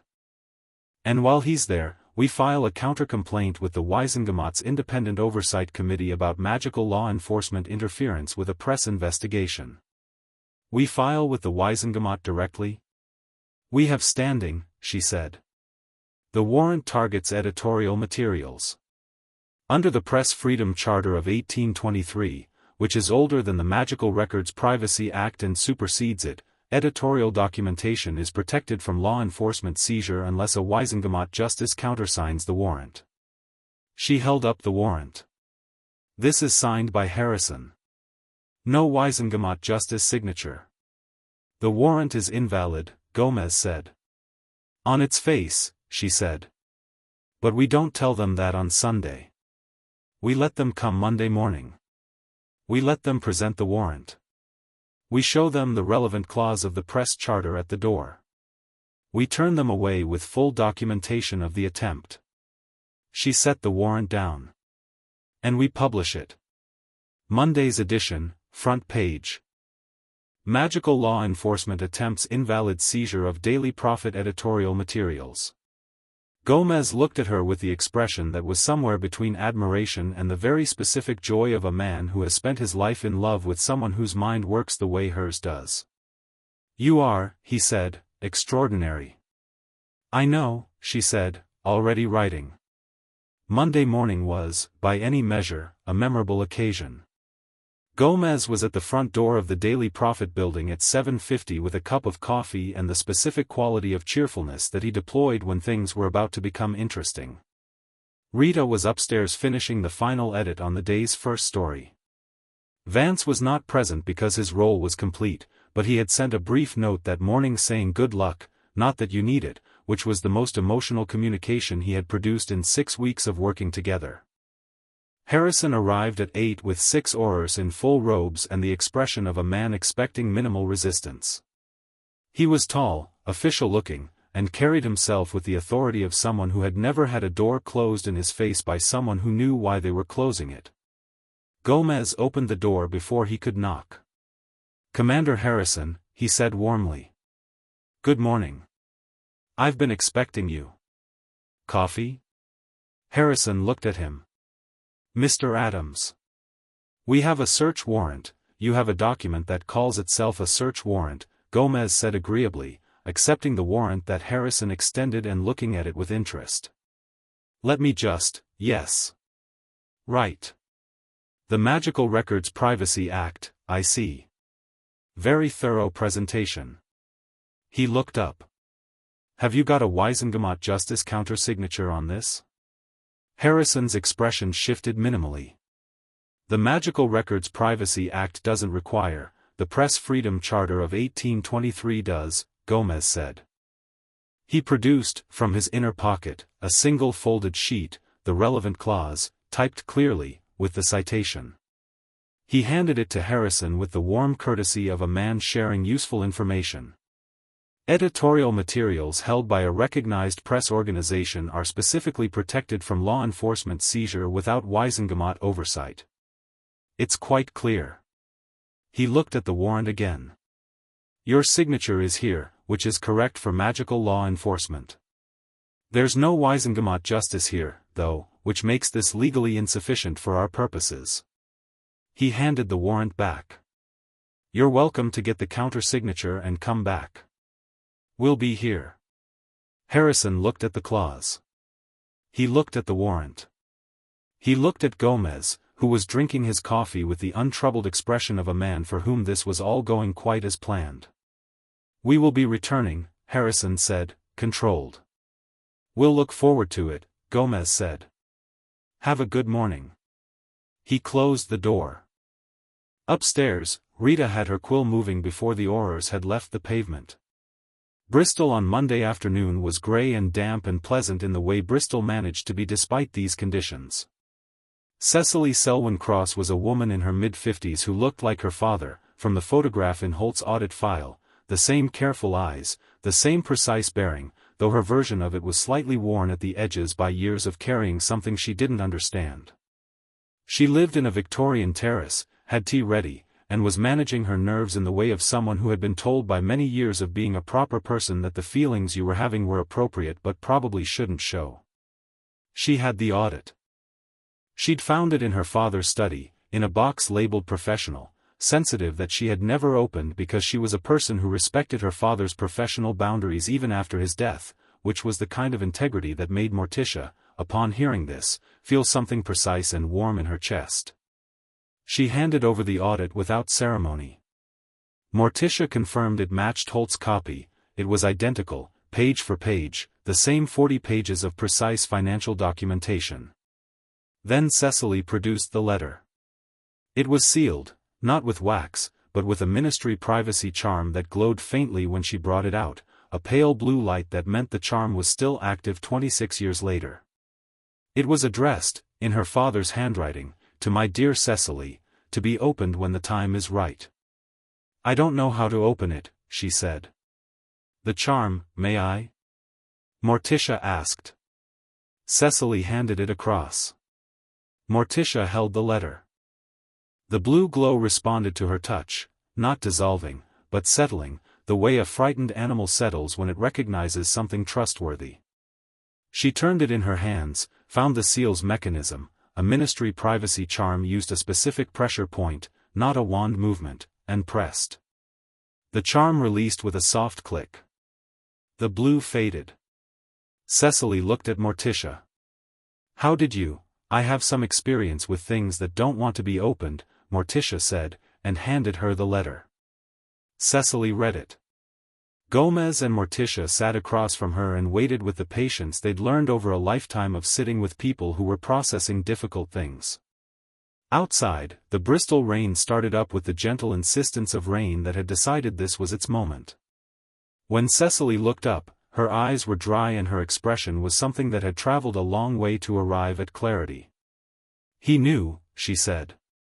In 1997. He wrote this in 1997. She looked at the letter again. He says he received a visit from Albus Dumbledore in the spring of 1997.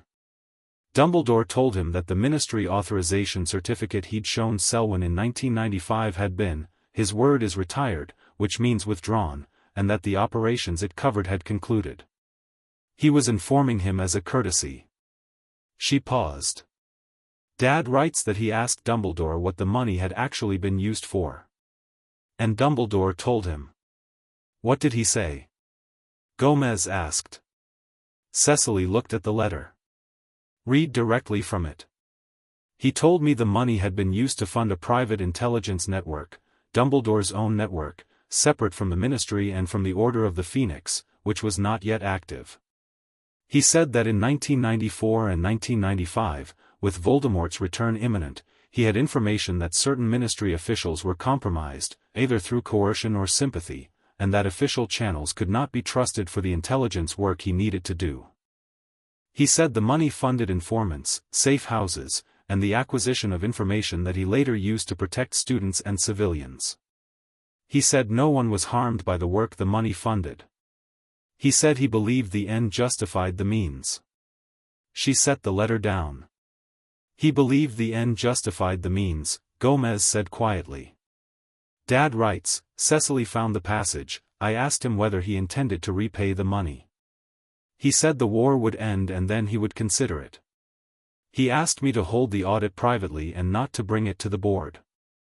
He said that the work was ongoing and that premature disclosure could endanger lives. I told him I would consider it. I never told him whether I decided.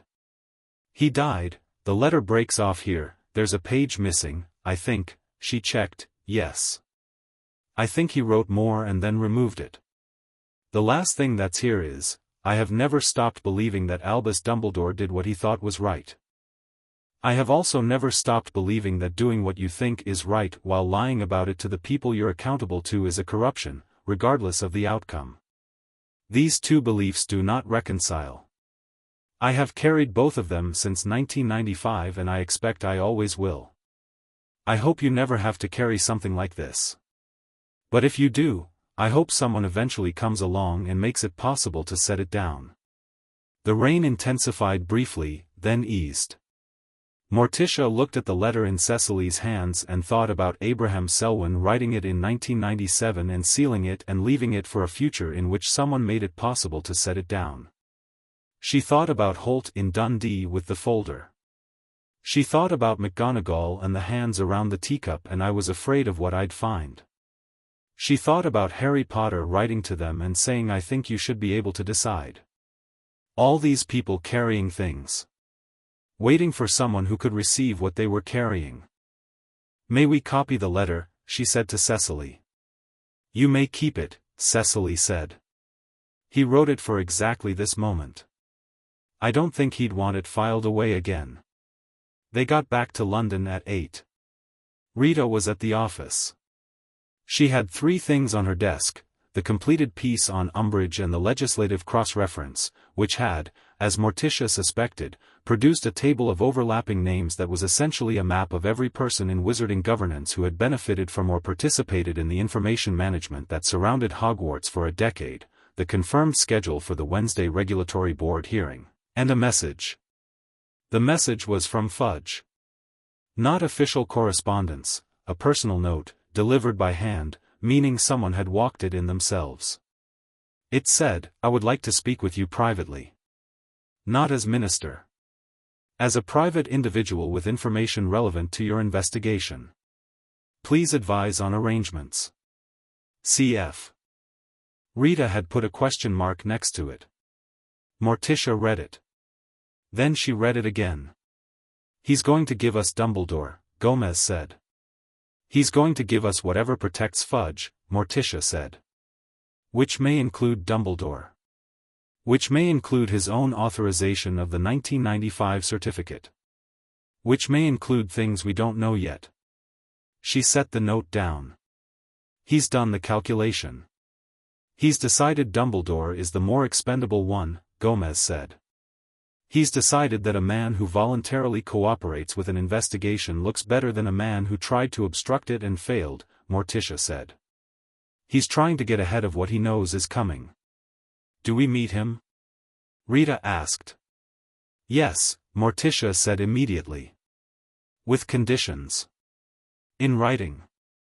He provides a full statement before the meeting, so we know what he's offering before we sit down with him. And he comes to us. Not a ministry location, not a neutral location. Here. She looked around the office, at the stacked evidence and the full obsidian case and the operational maps of the investigation spread across every surface. Here, where he can see what we have. Where he understands that nothing he says will be more than supplementary to what we already know. You want him scared when he comes in, Rita said. I want him honest when he comes in, Morticia said. Scared is the mechanism. She wrote the response to Fudge in under 2 minutes, precise, warm, absolute. Conditions stated clearly. Location stated clearly. The implicit message, we know everything, what you're offering is context, not revelation, and we'll meet you on that basis, carried by the tone rather than the words. She sealed it. Rita, she said. Already on it, Rita said, opening her notebook. Not yet, Morticia said. Not until after Fudge. Rita looked at her. He needs to not know we have Selwyn's letter before he comes in, Morticia said. What he tells us voluntarily, from his own knowledge, has different evidential weight than what he tells us in response to something we show him. We get his unsupported testimony first. Then we corroborate it with the letter. Rita sat back slowly with the expression of a person watching a chess player and recalibrating how many moves ahead that player was working. Right, she said. Wednesday morning, the regulatory hearing, Morticia said. Wednesday afternoon, fudge. Thursday's edition, she looked at Gomez. Everything, he said simply. All of it. Everything, she agreed. She picked up her pen and began making notes for Thursday's story with the particular focused energy of someone who had spent 6 weeks building toward a moment and could now see it, complete, just ahead. The obsidian case sat on the corner of the desk.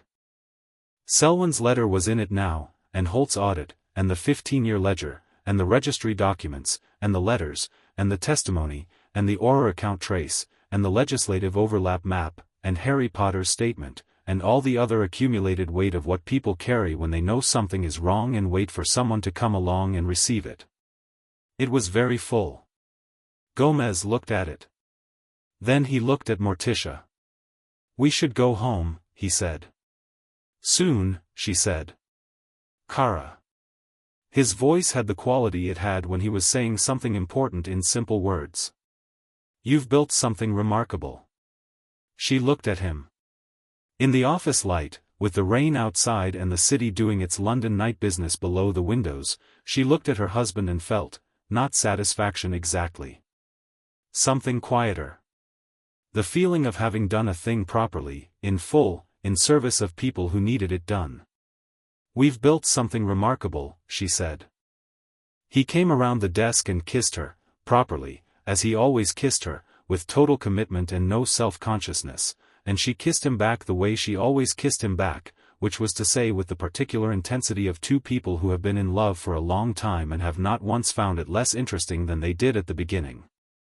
Rita, working at her desk, looked at the ceiling with the expression of someone giving two other people the courtesy of not noticing.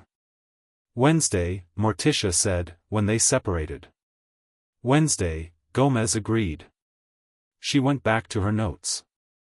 He pulled up the chair beside her and started working through Vance's final summary for the Weisengamot filing. The rain settled into a steady London rhythm. The office worked on. Tuesday brought the thing Morticia had been waiting for. The thing she'd told Gomez would come when she said scared people do things that aren't smart. It came in the form of an Auror arriving at the Addams house, not the office, the house, at 7 in the morning with a formal arrest notice citing Gomez Addams for obstruction of a ministry investigation, unauthorized acquisition of protected institutional documents, and, this one was the creative reach, practicing financial analysis in a magical jurisdiction without a ministry-recognized qualification.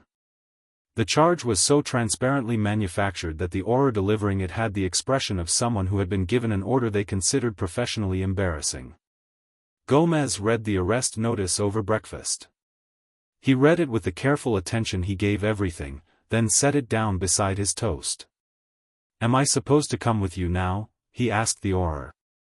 Technically, the Auror began. Because I'm happy to come, Gomez said. I just want to finish my coffee. It's a very good coffee. Morticia, would you like to, Gomez? Morticia said. He looked at her. Don't go, she said. He looked at the Auror. I'm not going, he said pleasantly. The arrest notice is legally deficient. The financial analysis charge has no basis in any statute that applies to non-ministry investigations, which this paper is conducting as a press organization. The document obstruction charge is the same warrant argument from Monday, which has already been rejected under the press charter. And the institutional document charge is meaningless because every document we hold was either publicly available or voluntarily provided by authorized parties. He stood and put on his jacket. I'll be at the Daily Prophet all day if you'd like to escalate. Tell whoever sent you that we'll see them at the Weisengamot. The Auror looked at the arrest notice. Looked at Gomez. Made the practical calculation of a person who was not going to physically compel someone who was this certain they were right into custody over charges this flimsy. "I'll relay your response," the Auror said. "Thank you," Gomez said. "Have a very good morning." He closed the door. Morticia was already at the telephone. She called 3 numbers in 15 minutes, their solicitor, who began filing the counter-complaint to the Wiesengemots Independent Oversight Committee immediately, a legal contact in Paris who worked on international wizarding press freedom cases and had once won a landmark ruling against ministry interference with editorial operations, and a woman named Wilhelmina Grubbly-Plank who sat on the Wiesengemot Standards Committee and had, as Morticia had discovered in the legislative research, voted against every piece of legislation that had been used to attack them.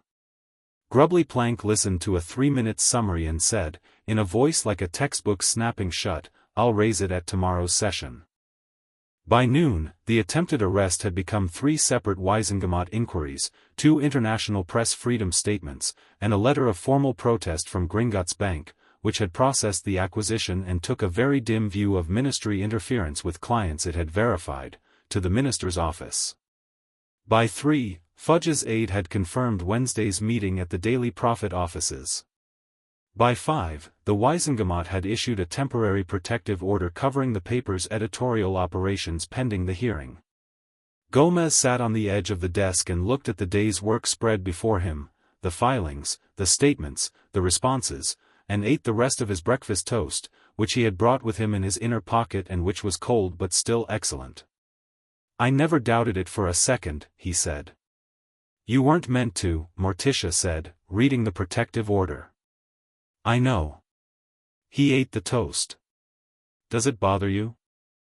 All of this, the attacks, the pressure, the manufactured charges. Does it?" She looked at him over the protective order. Her expression was the one he'd known since they were 19 years old and had met at a party that neither of them had particularly wanted to attend and had each recognized in the other the person they had been waiting, without knowing it, to meet. "No," she said. "Does it bother you?" "Not even slightly," he said. "I just wanted to check." She looked back at the protective order. The ghost of a smile, the real one, not the formal one, at the corner of her mouth. "Tomorrow," she said. "Tomorrow," he said. Chapter 6, The Reckoning and the Waltz. Fudge arrived at the Daily Prophet offices at 2 o'clock on Wednesday afternoon looking like a man who had already surrendered but hadn't quite finished the paperwork. The regulatory board hearing that morning had lasted 3 hours. Morticia had attended with their solicitor, a sharp woman named Brightwell who had the particular gift of making devastating legal arguments in the tone of someone reading a shopping list, and had watched the board work through the press charter arguments, the failed warrant, the attempted arrest, and the legislative overlap map that Rita had produced, which showed that 4 of the 7 board members had connections to either the Hogwarts Board of Governors or the legislative framework that Umbridge had cited in her attack piece. The conflict of interest alone had taken 40 minutes to address. The board had not dismissed the challenge to the operating license. They had, however, tabled it pending a full Wiesengemot review, issued a statement confirming the paper's right to continue publishing, and quietly asked 2 of the 4 conflicted members to recuse themselves from further proceedings. It was not a victory in the clean sense, but it was the kind of outcome that looked like a victory from every useful angle, which was the kind Morticia preferred. Clean victories attracted attack. Victories that looked like process attracted nothing but time passing in your favor. She had come back to the office at 1, eaten something standing at the desk, and was ready when Fudge arrived. He came without an aide, which was the first significant thing. He also came without his lime-green bowler hat, which he was carrying rather than wearing, turning the brim in his hands with the nervous repetition of a man who didn't know he was doing it. He was shorter than he looked in official photographs and older than he looked in any context where he had the structure of his office around him. Without it he was simply a man in his 60s carrying a hat and the accumulated weight of a long career's worst decisions. Gomez met him at the stairs and walked him up. He didn't make conversation, one of the very few occasions where Gomez chose silence, because the shape of Fudge's discomfort told him silence was the right tool. Morticia was at the desk. Rita was in the corner, which Fudge noticed and which Morticia did not explain or apologize for. "Minister," Morticia said. "Ah," he looked at Rita. "I was under the impression this would be, Rita Skeeter is our senior investigations correspondent," Morticia said. "She'll be present." She gestured to the chair. "Sit down." He sat. Turned the hat twice more. Stopped when he realized he was doing it. "I want to be useful," he said. It came out more plainly than he'd probably intended, stripped of the political language he usually wore like weather protection. "I want you to understand that my position has been, complicated. Since 1995. "Tell us about 1995, Morticia said. He looked at her. He had the expression of a man checking whether the floor was solid before he put his weight on it. "The authorization certificate," he said. "Yes." He breathed. "I signed it. Dumbledore came to me in March 1995. He told me that the Hogwarts Board of Governors had commissioned a financial audit that had found irregularities in a fund he managed. He told me the fund was part of a covert intelligence operation that he'd been running with my predecessor's verbal authorization, Millicent Bagnold. He said the operation was ongoing and critical, that Voldemort's return was closer than anyone in the Ministry believed, and that if the audit became public, the operational network would be compromised." He paused. He needed a certificate retroactively authorizing the fund as a Ministry-sanctioned intelligence cover. To show the board. To close the audit. "And you signed it," Gomez said. He said it with no particular inflection, not accusation, not absolution. "He was Albus Dumbledore," Fudge said. And then, hearing how that sounded, "I know how that sounds. But you have to understand, in 1995, the idea that Voldemort was returning was, I couldn't, most of the Ministry thought Dumbledore was wrong. Paranoid. I thought the network he described might be genuine overpreparation. Or it might be exactly what he said it was. Either way, the operational argument was sound enough that he stopped. I signed it because he asked me to, and I didn't have the courage to ask the questions I should have asked." "Did you ask him what the money was actually being used for?" Rita said. She was not being unkind. She was asking the question with the directness of a journalist who needed the answer. "No," Fudge said. "I didn't ask." "Did the network exist?" Morticia asked. "Yes," Fudge said. "Parts of it. There were informants. There was intelligence work. Some of the money went to things that were genuinely operational." He paused. "But not all of it. I found that out in 1998, after the war ended. One of the Aurors who'd been peripherally involved told me that the accounts didn't match the operational expenditure. That there was money unaccounted for." He looked at his hat. "I chose not to pursue it. Because pursuing it would have meant explaining the certificate," Morticia said. "Yes," he said. "Because by 1998, I had signed a document that retroactively authorized something that turned out to be partly fraudulent, and pursuing the fraud would have made my involvement very difficult to explain." He looked up. "I made the wrong choice. I've been making the wrong choice around this since 1995, every time there was a choice to make. I know that." "We know about the intelligence account," Morticia said. "The October 1996 payment. 32,000 galleons to an Auror operations account." Fudge closed his eyes briefly. "Lucius Malfoy," he said. The room shifted. "The payment wasn't to an Auror operation," Fudge said. "It was to a surveillance fund targeting Lucius Malfoy specifically. Dumbledore believed Malfoy was laying groundwork for Voldemort's return, financial infrastructure, political positioning. He wanted Malfoy monitored at a level that official channels wouldn't authorize because Malfoy hadn't been convicted of anything and had powerful Ministry allies." He paused. "Commander Harrison ran the surveillance. Off-book. Funded by Dumbledore's reserve. Harrison, Rita said, writing. Harrison is a loyal man, Fudge said. Loyal to what he believed the operational purpose was. He didn't know the source of the funding was improper. He knew it was off-book. He assumed it was authorized at a level above him. A pause. When you started publishing, he panicked. He came to me. I told him to handle it. That was the warrant. That was the arrest notice. That was all, Harrison, with my direction. And that was, he set the hat on his knee. That was wrong. Trying to interfere with you. All of it was wrong, and I want you to know that I know that. Nobody said anything. The admission sat in the room with its full weight. There's one more thing, Fudge said. You should know this because I think you'll find it eventually, and I'd rather you heard it from me. He looked at Morticia. In 2003, Dumbledore came to see me again. The war was over, he was back at Hogwarts, everything was reconstituting. He told me he wanted to repay the money. The full amount, into the Hogwarts general accounts, anonymously, through a routing that couldn't be traced back to him. He asked for my help arranging it. And you helped him, Gomez said. I told him I couldn't, Fudge said. I told him that anonymous repayment didn't undo anything. That the Board of Governors would eventually find the accounts had been supplemented and would ask questions, and those questions would lead back to the same place.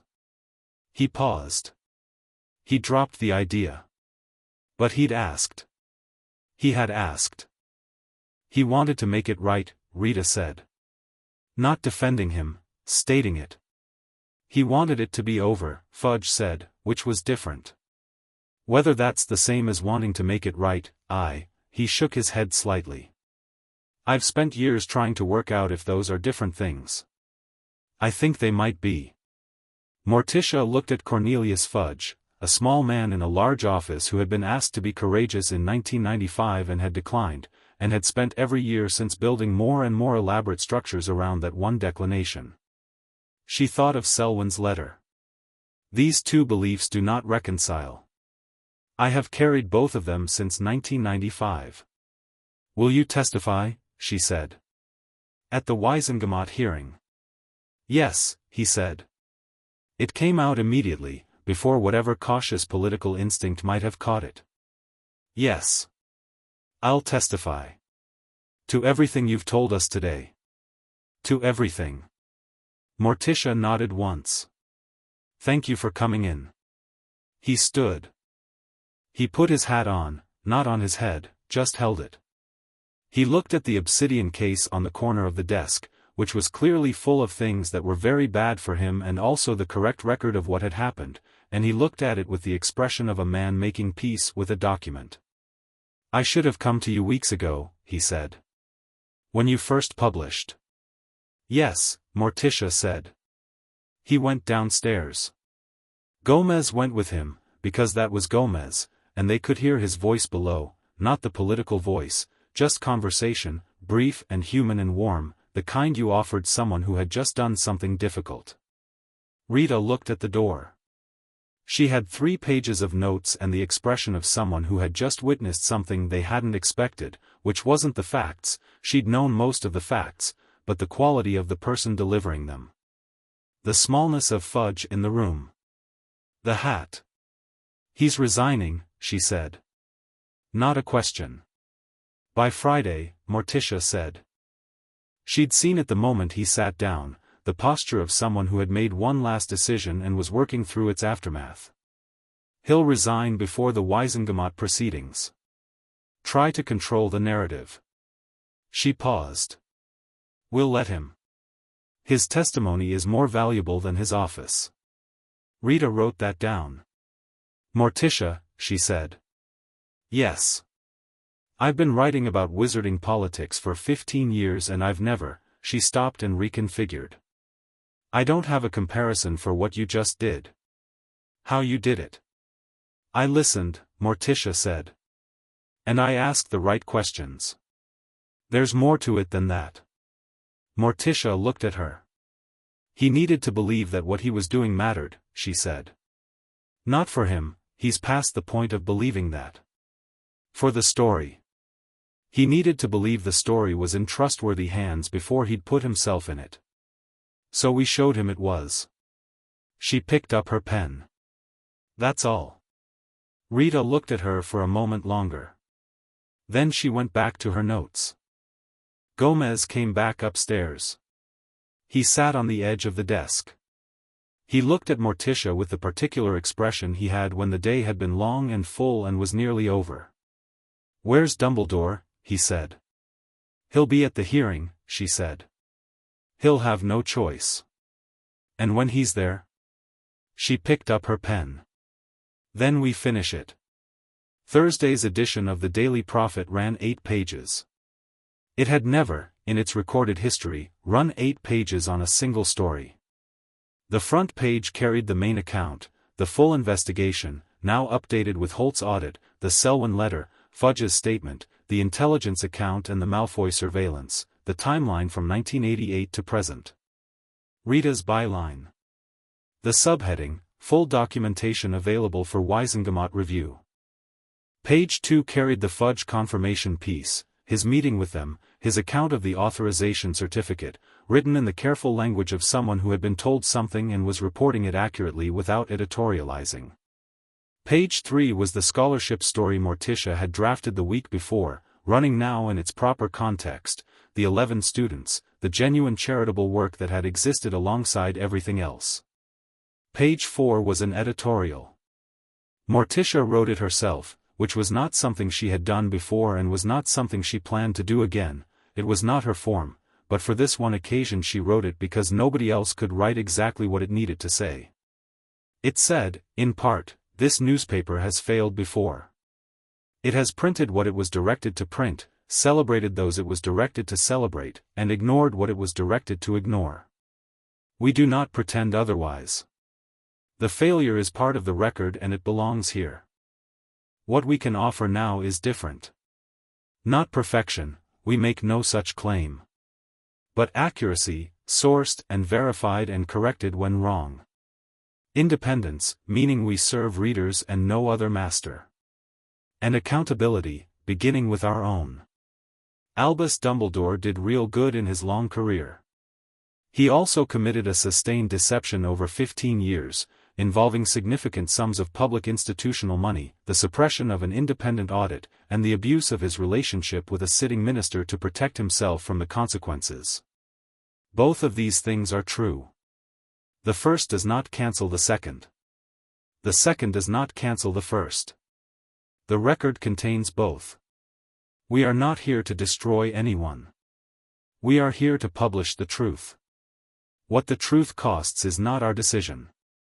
It is the decision of every person who chose, over 15 years, to know less than they could have known. The editorial ran without a byline. It didn't need one. The Wisengamot hearing was convened the following Monday in the chamber that the ministry used for proceedings of exceptional public interest, a circular room with tiered seating and enchanted acoustics that carried every word without effort. It was full. Every seat in the public gallery was taken by 9 in the morning, an hour before proceedings began, and the queue outside had started forming at 6. Morticia and Gomez sat in the designated press witness section with Rita and Brightwell. They were not the main actors today, they had done their part. The evidence was in the chamber, submitted formally, numbered and indexed and available to every member of the 52 Witch and Wizard Wisengamot. Holt was present. Vance was present. McGonagall was present, in formal tartan, sitting straight-backed in the witness section with the contained, determined quality of someone who has decided what they're here to do and is not going to flinch from it. Fudge had resigned on Friday, as predicted. He was present as a private citizen, in grey robes rather than ministry purple, which made him look simultaneously less and more himself. He had submitted his statement in writing the previous evening, 42 pages, and had arrived this morning looking like a man who had slept for the first time in years, which was the specific exhausted lightness of someone who has set something down. Dumbledore arrived last. He walked in with the unhurried quality that defined his movement through every room he'd ever entered, but there was something different in it today. Not diminished. Not defeated. Something else. He wore deep green robes and his half-moon spectacles and his silver hair, and he looked at the chamber and the packed gallery and the evidence tables and the members of the Waisengemot in their seats with the gaze of a man who had known this moment was coming and had made his preparation for it in some interior way that wasn't visible. He sat in the respondent's position without being directed to it. The presiding Waisengemot justice, a witch named Marchbanks who was 90 years old and had examined Dumbledore himself for his NEWTS 60-some years ago and had apparently never stopped being willing to hold him to a standard, called the chamber to order. Before proceedings begin, Marchbanks said, the respondent has indicated a desire to make an opening statement. This is unusual but within the chamber's discretion. Respondent, you may proceed. Dumbledore stood. He looked at the chamber, not performing this, just looking, the way he had looked at Gomez in the Addams sitting room. The way a person looks when they've decided to be present for something rather than manage it. I'm not going to challenge the evidence, he said. I want that stated at the outset, clearly, so that this proceeding can focus on what matters rather than on my defense of the indefensible. He paused. The documents are accurate. The figures are correct. The fund existed as described, operated as described, and the money was managed as described. I authorized all of it. I am responsible for all of it. The gallery was very quiet. I am going to say one thing that the evidence does not fully capture, because I believe the chamber deserves to hear it from me directly, not mediated through documents. He looked at the Waisengemot members. In 1994 and 1995, I had intelligence suggesting that Lord Voldemort's return was not merely possible but imminent and near complete. I had been gathering that intelligence for 3 years using the network the money funded. Some of that intelligence was directly used, I can document this, to protect students, to position the Order of the Phoenix appropriately, and to limit the casualties of the war that followed. He paused. I am not saying this to excuse what I did. I am saying it because it is the truth of why I did it, and I believe the people whose institutional trust one violated deserve to know the actual reason, not a version assembled from financial records alone. He looked down briefly. Looked up. I also want to say, and I am saying this without condition, that I was wrong. Not strategically wrong. Not tactically miscalculated. Wrong. In a way that does not become less wrong because some of the outcomes it produced were good. I took money that did not belong to me. I deceived people who trusted me. I suppressed an audit that was conducted properly and deserved to be acted upon. I used my relationship with the minister to obtain protection I had not earned. He looked at Fudge, briefly. I am sorry for that specifically. And I am sorry to this chamber and to the families who trusted Hogwarts and to the students who studied there and deserved an institution whose headmaster was answerable to the truth. He sat down. The chamber stayed quiet for a moment in the way a room stays quiet when something has happened in it that requires a beat of acknowledgement before the business of response. Marchbanks looked at her notes. Looked at the chamber. We'll proceed, she said. The proceedings took 4 hours. Holt testified for 40 minutes.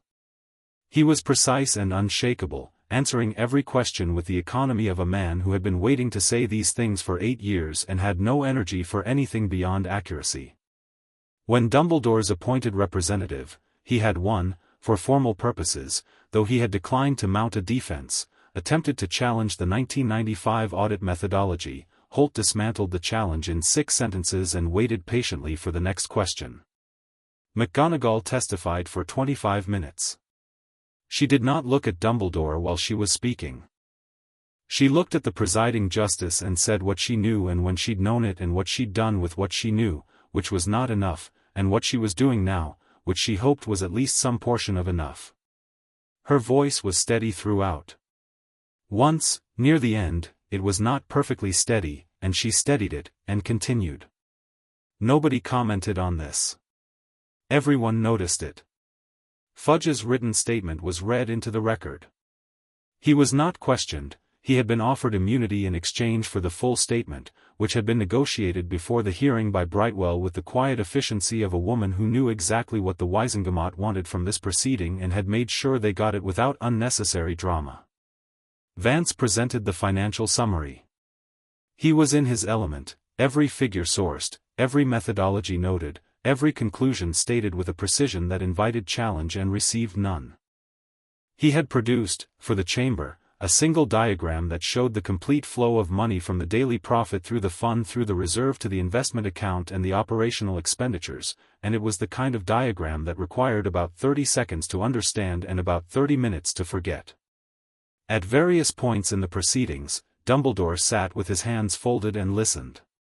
He did not react visibly to anything that was said. He did not make notes. He sat with the quality of a man who had decided to be fully present for his own reckoning and was honoring that decision, which was not the same as acceptance but which was, in its way, something. At one point, during Holt's testimony, Gomez leaned slightly toward Morticia and said, very quietly, "He's not afraid anymore." She considered it. She thought about the visit to their house. The standing at the fireplace, the back turned, the plea disguised as a warning. Be sure you've understood all of it. She thought about that and about the man sitting in the respondent's seat listening to 40 minutes of precise financial testimony about his own wrongdoing without flinching. No, she said, equally quietly. He's relieved. It was the right word. The specific easing of someone who has been carrying something enormous and has finally set it down, even if the setting down involves a Wisengamot chamber and consequences. The verdict, the formal findings and sanctions, took another hour to deliberate and announce. Dumbledore was removed from the position of Hogwarts headmaster, effective immediately, pending further review of his suitability for any ministry-adjacent role. He was required to repay the full sum, adjusted for inflation and compounded interest, to the Hogwarts General Fund, a figure Vance had calculated at approximately 680,000 galleons. He was placed under a 5-year supervision order and barred from serving in any fiduciary capacity. He was not imprisoned. The mitigating circumstances, the operational intelligence use, the wartime context, the voluntary acknowledgement, were weighed and counted.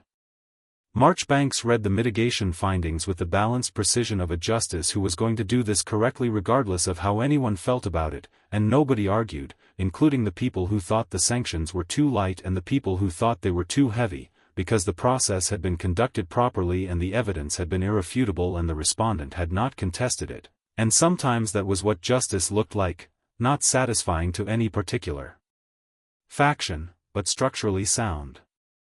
Commander Harrison received a formal inquiry and a suspension pending its outcome. Lucius Malfoy, who had been the subject of the 1996 off-book surveillance, received a notification that the surveillance records would be reviewed as part of a broader investigation into off-book horror operations. His solicitor was already at the ministry by the time the notification arrived, which suggested he'd known something was coming before it came, which was a story for a different day. Umbridge's cauldron pieces were entered into the record as evidence of ministry interference with press operations, and her position as senior undersecretary was subject to review. She was not in the chamber. She had apparently called in unwell. Gomez and Morticia left the Wisengamot building at 6 in the evening. The October air had the particular quality of London early evening in autumn, cold enough to feel real, lit by the last of the day at the western horizon. They stood on the pavement for a moment, both of them breathing it. "Well," Gomez said. "Well," she agreed. He turned his collar up. She pulled her coat closed. Neither of them moved immediately toward anywhere. "How do you feel?" he asked. She thought about it with the honesty she brought to questions that deserved it. "Like something ended correctly," she said. "Not happily." "Correctly. Those aren't the same thing." "No." He offered his arm. She took it. They walked. Not toward the office, not toward home, just walked, the way they did in cities when they needed the shape of movement and direction without destination. Past the ministry's ornate street-level presence, past the ordinary Muggle foot traffic that moved through the same spaces without knowing what had happened today in the chambers below, past a chip shop and a newsagent and a pub with its amber light spilling out. "McGonagall," Gomez said. "She'll be all right," Morticia said. She was honest. That counts. She paused. She'll have to rebuild the relationship with the school. With the students. That's going to be harder than the testimony. She thought about it. She's been there for 40 years.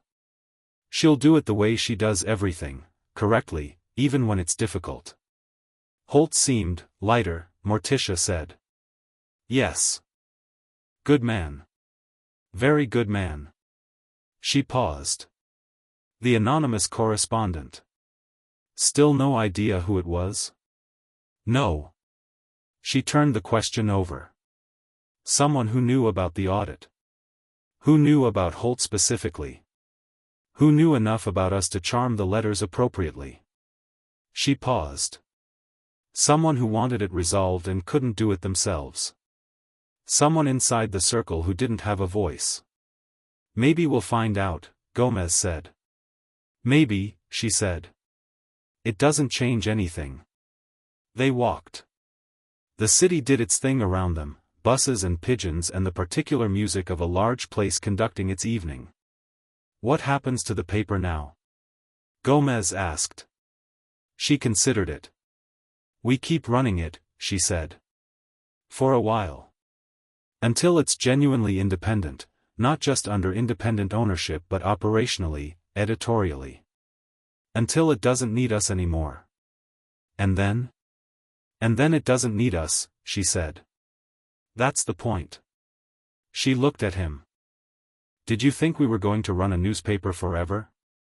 I was rather enjoying it, he said. You enjoy everything, she said. I enjoy most things, he corrected. Some things I love. He looked at her in the way he had looked at her for 20-something years, with the total, unreserved, undimmed quality of a man who considers himself daily fortunate in the most literal sense of the word. Are you hungry? Somewhat. I found a place, he said. When I was in Soho last week. Very small. Very odd. The menu had things on it that I couldn't identify and the owner didn't explain, which I found immediately promising.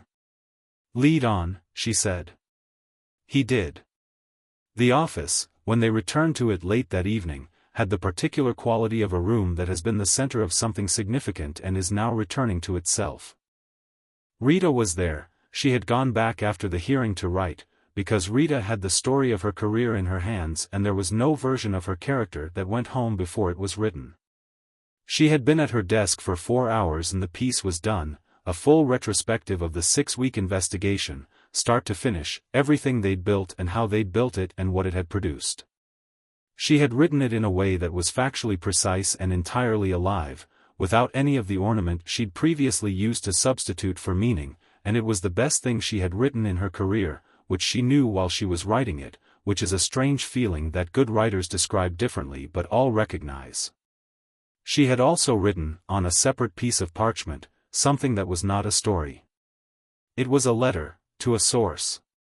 Specifically to the wizard in Edinburgh who had moved there in 1991. She had not sent it yet. It said, I never apologized for 1991. I should have. I'm sorry. You were a good source and you deserved better than what happened. I intend to do better work now. If you ever wanted to, we could talk again, not because I need something, but because I think I owe you the version of me that knew what you were risking. She hadn't decided yet whether to send it. She looked at it when she heard them come in and looked at the ceiling and then folded it and put it in her pocket, which meant she'd decided. Gomez and Morticia stood in the office doorway, slightly restaurant warm, coats still on. Go home, Morticia told Rita. The piece is done, Rita said. I just need to, it's done, Morticia said. I'll read it in the morning. Go home. Rita looked at her. Looked at the piece. Looked at Gomez, who was examining something on the bookshelf with his hands in his pockets and not weighing in, which was its own form of weight. Right, Rita said. She stood, collected her things, put on her coat. She paused at the door. Thank you, she said. It was directed at both of them, but she said it looking at the floor, which was the way people said things that cost them a degree of pride and paid the cost anyway. For the job. For all of it. Thank you, Morticia said. For doing it properly. Rita nodded. Left. They listened to her footsteps go down the stairs, the street door open and close. Gomez came to the desk and looked at the obsidian case, sitting in its corner. He sat in the chair beside Morticia's and they both looked at the case for a moment, the container of 6 weeks of work, of 15 years of other people's secrets, of a story that had started with a locked ledger and a late afternoon and Morticia saying, well. We should have a drink, Gomez said. We should. He went to the cabinet. They had replaced cuff stock with their own, which meant it was more interesting and considerably more unusual, and produced a bottle that was dark and slightly luminous and which had come from a contact in New Orleans who dealt in things that occupied the pleasant space between potions and spirits. He poured 2 glasses. The liquid moved in a way that was not quite how liquids usually moved, which was, he had always felt, evidence of character. He brought them to the desk and sat beside her and they looked out the window at Diagon Alley at night, quieter now, most shops closed, a couple of late walkers, an owl on the lamppost doing its professional surveillance of the street.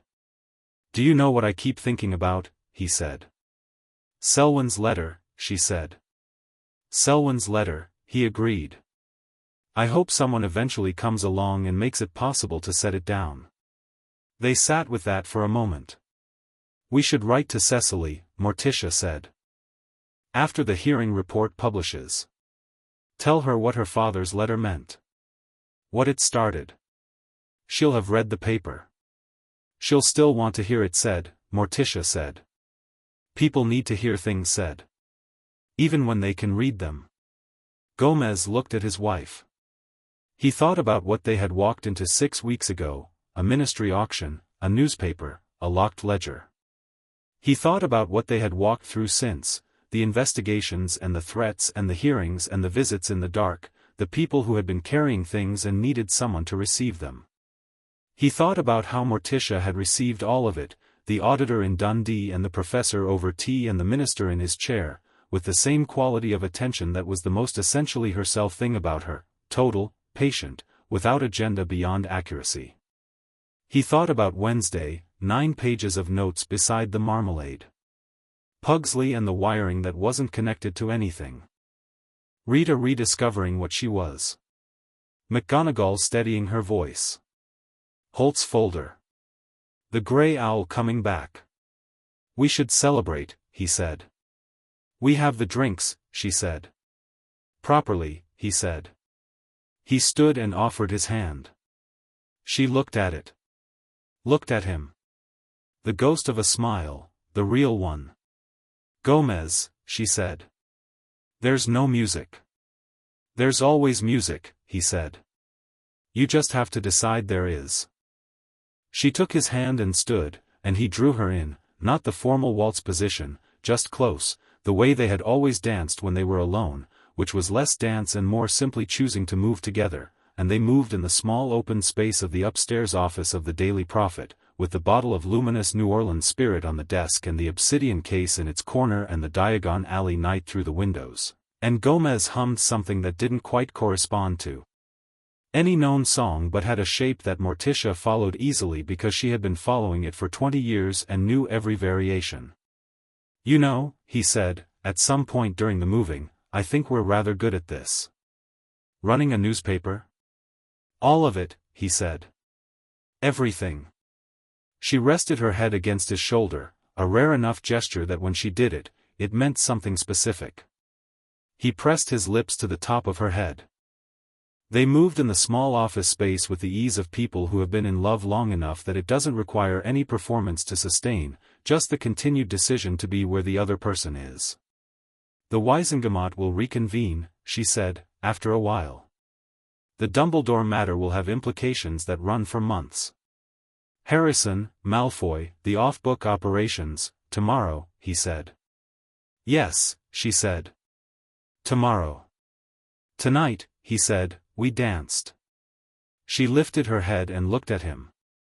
The office light was warm and the city was quiet outside, and the story was not over. Stories were never fully over, they moved into other stories, but this chapter was complete, properly built, published, entered into the record where it would stay.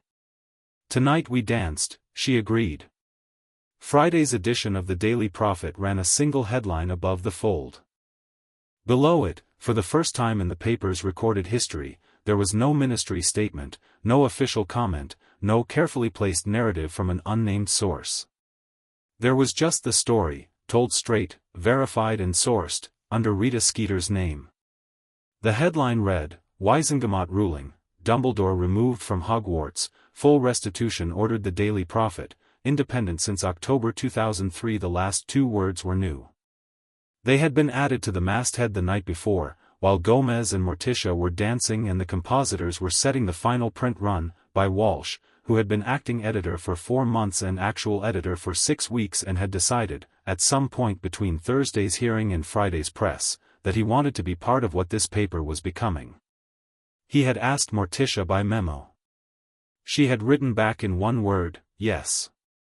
It ran on every copy, in small clean type just below the title, in the same position it would run every day from then on.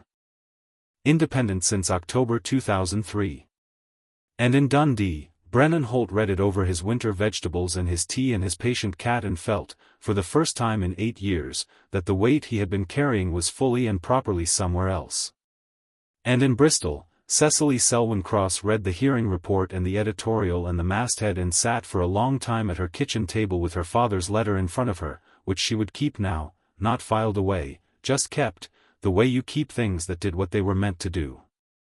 And in a corridor at Hogwarts, Minerva McGonagall walked to her first class of the morning, nodded to 2 students who stopped to ask her something about their Transfiguration homework, answered them with the precise and impatient competence that she had always brought to teaching and that she would, it turned out, continue to bring for many years, and felt, beneath the ongoing complicated weight of things that do not resolve cleanly, something small and solid that had not been there before. Something like the beginning of a way forward. And in the Daily Prophet building on a Friday morning in Diagon Alley, the presses ran.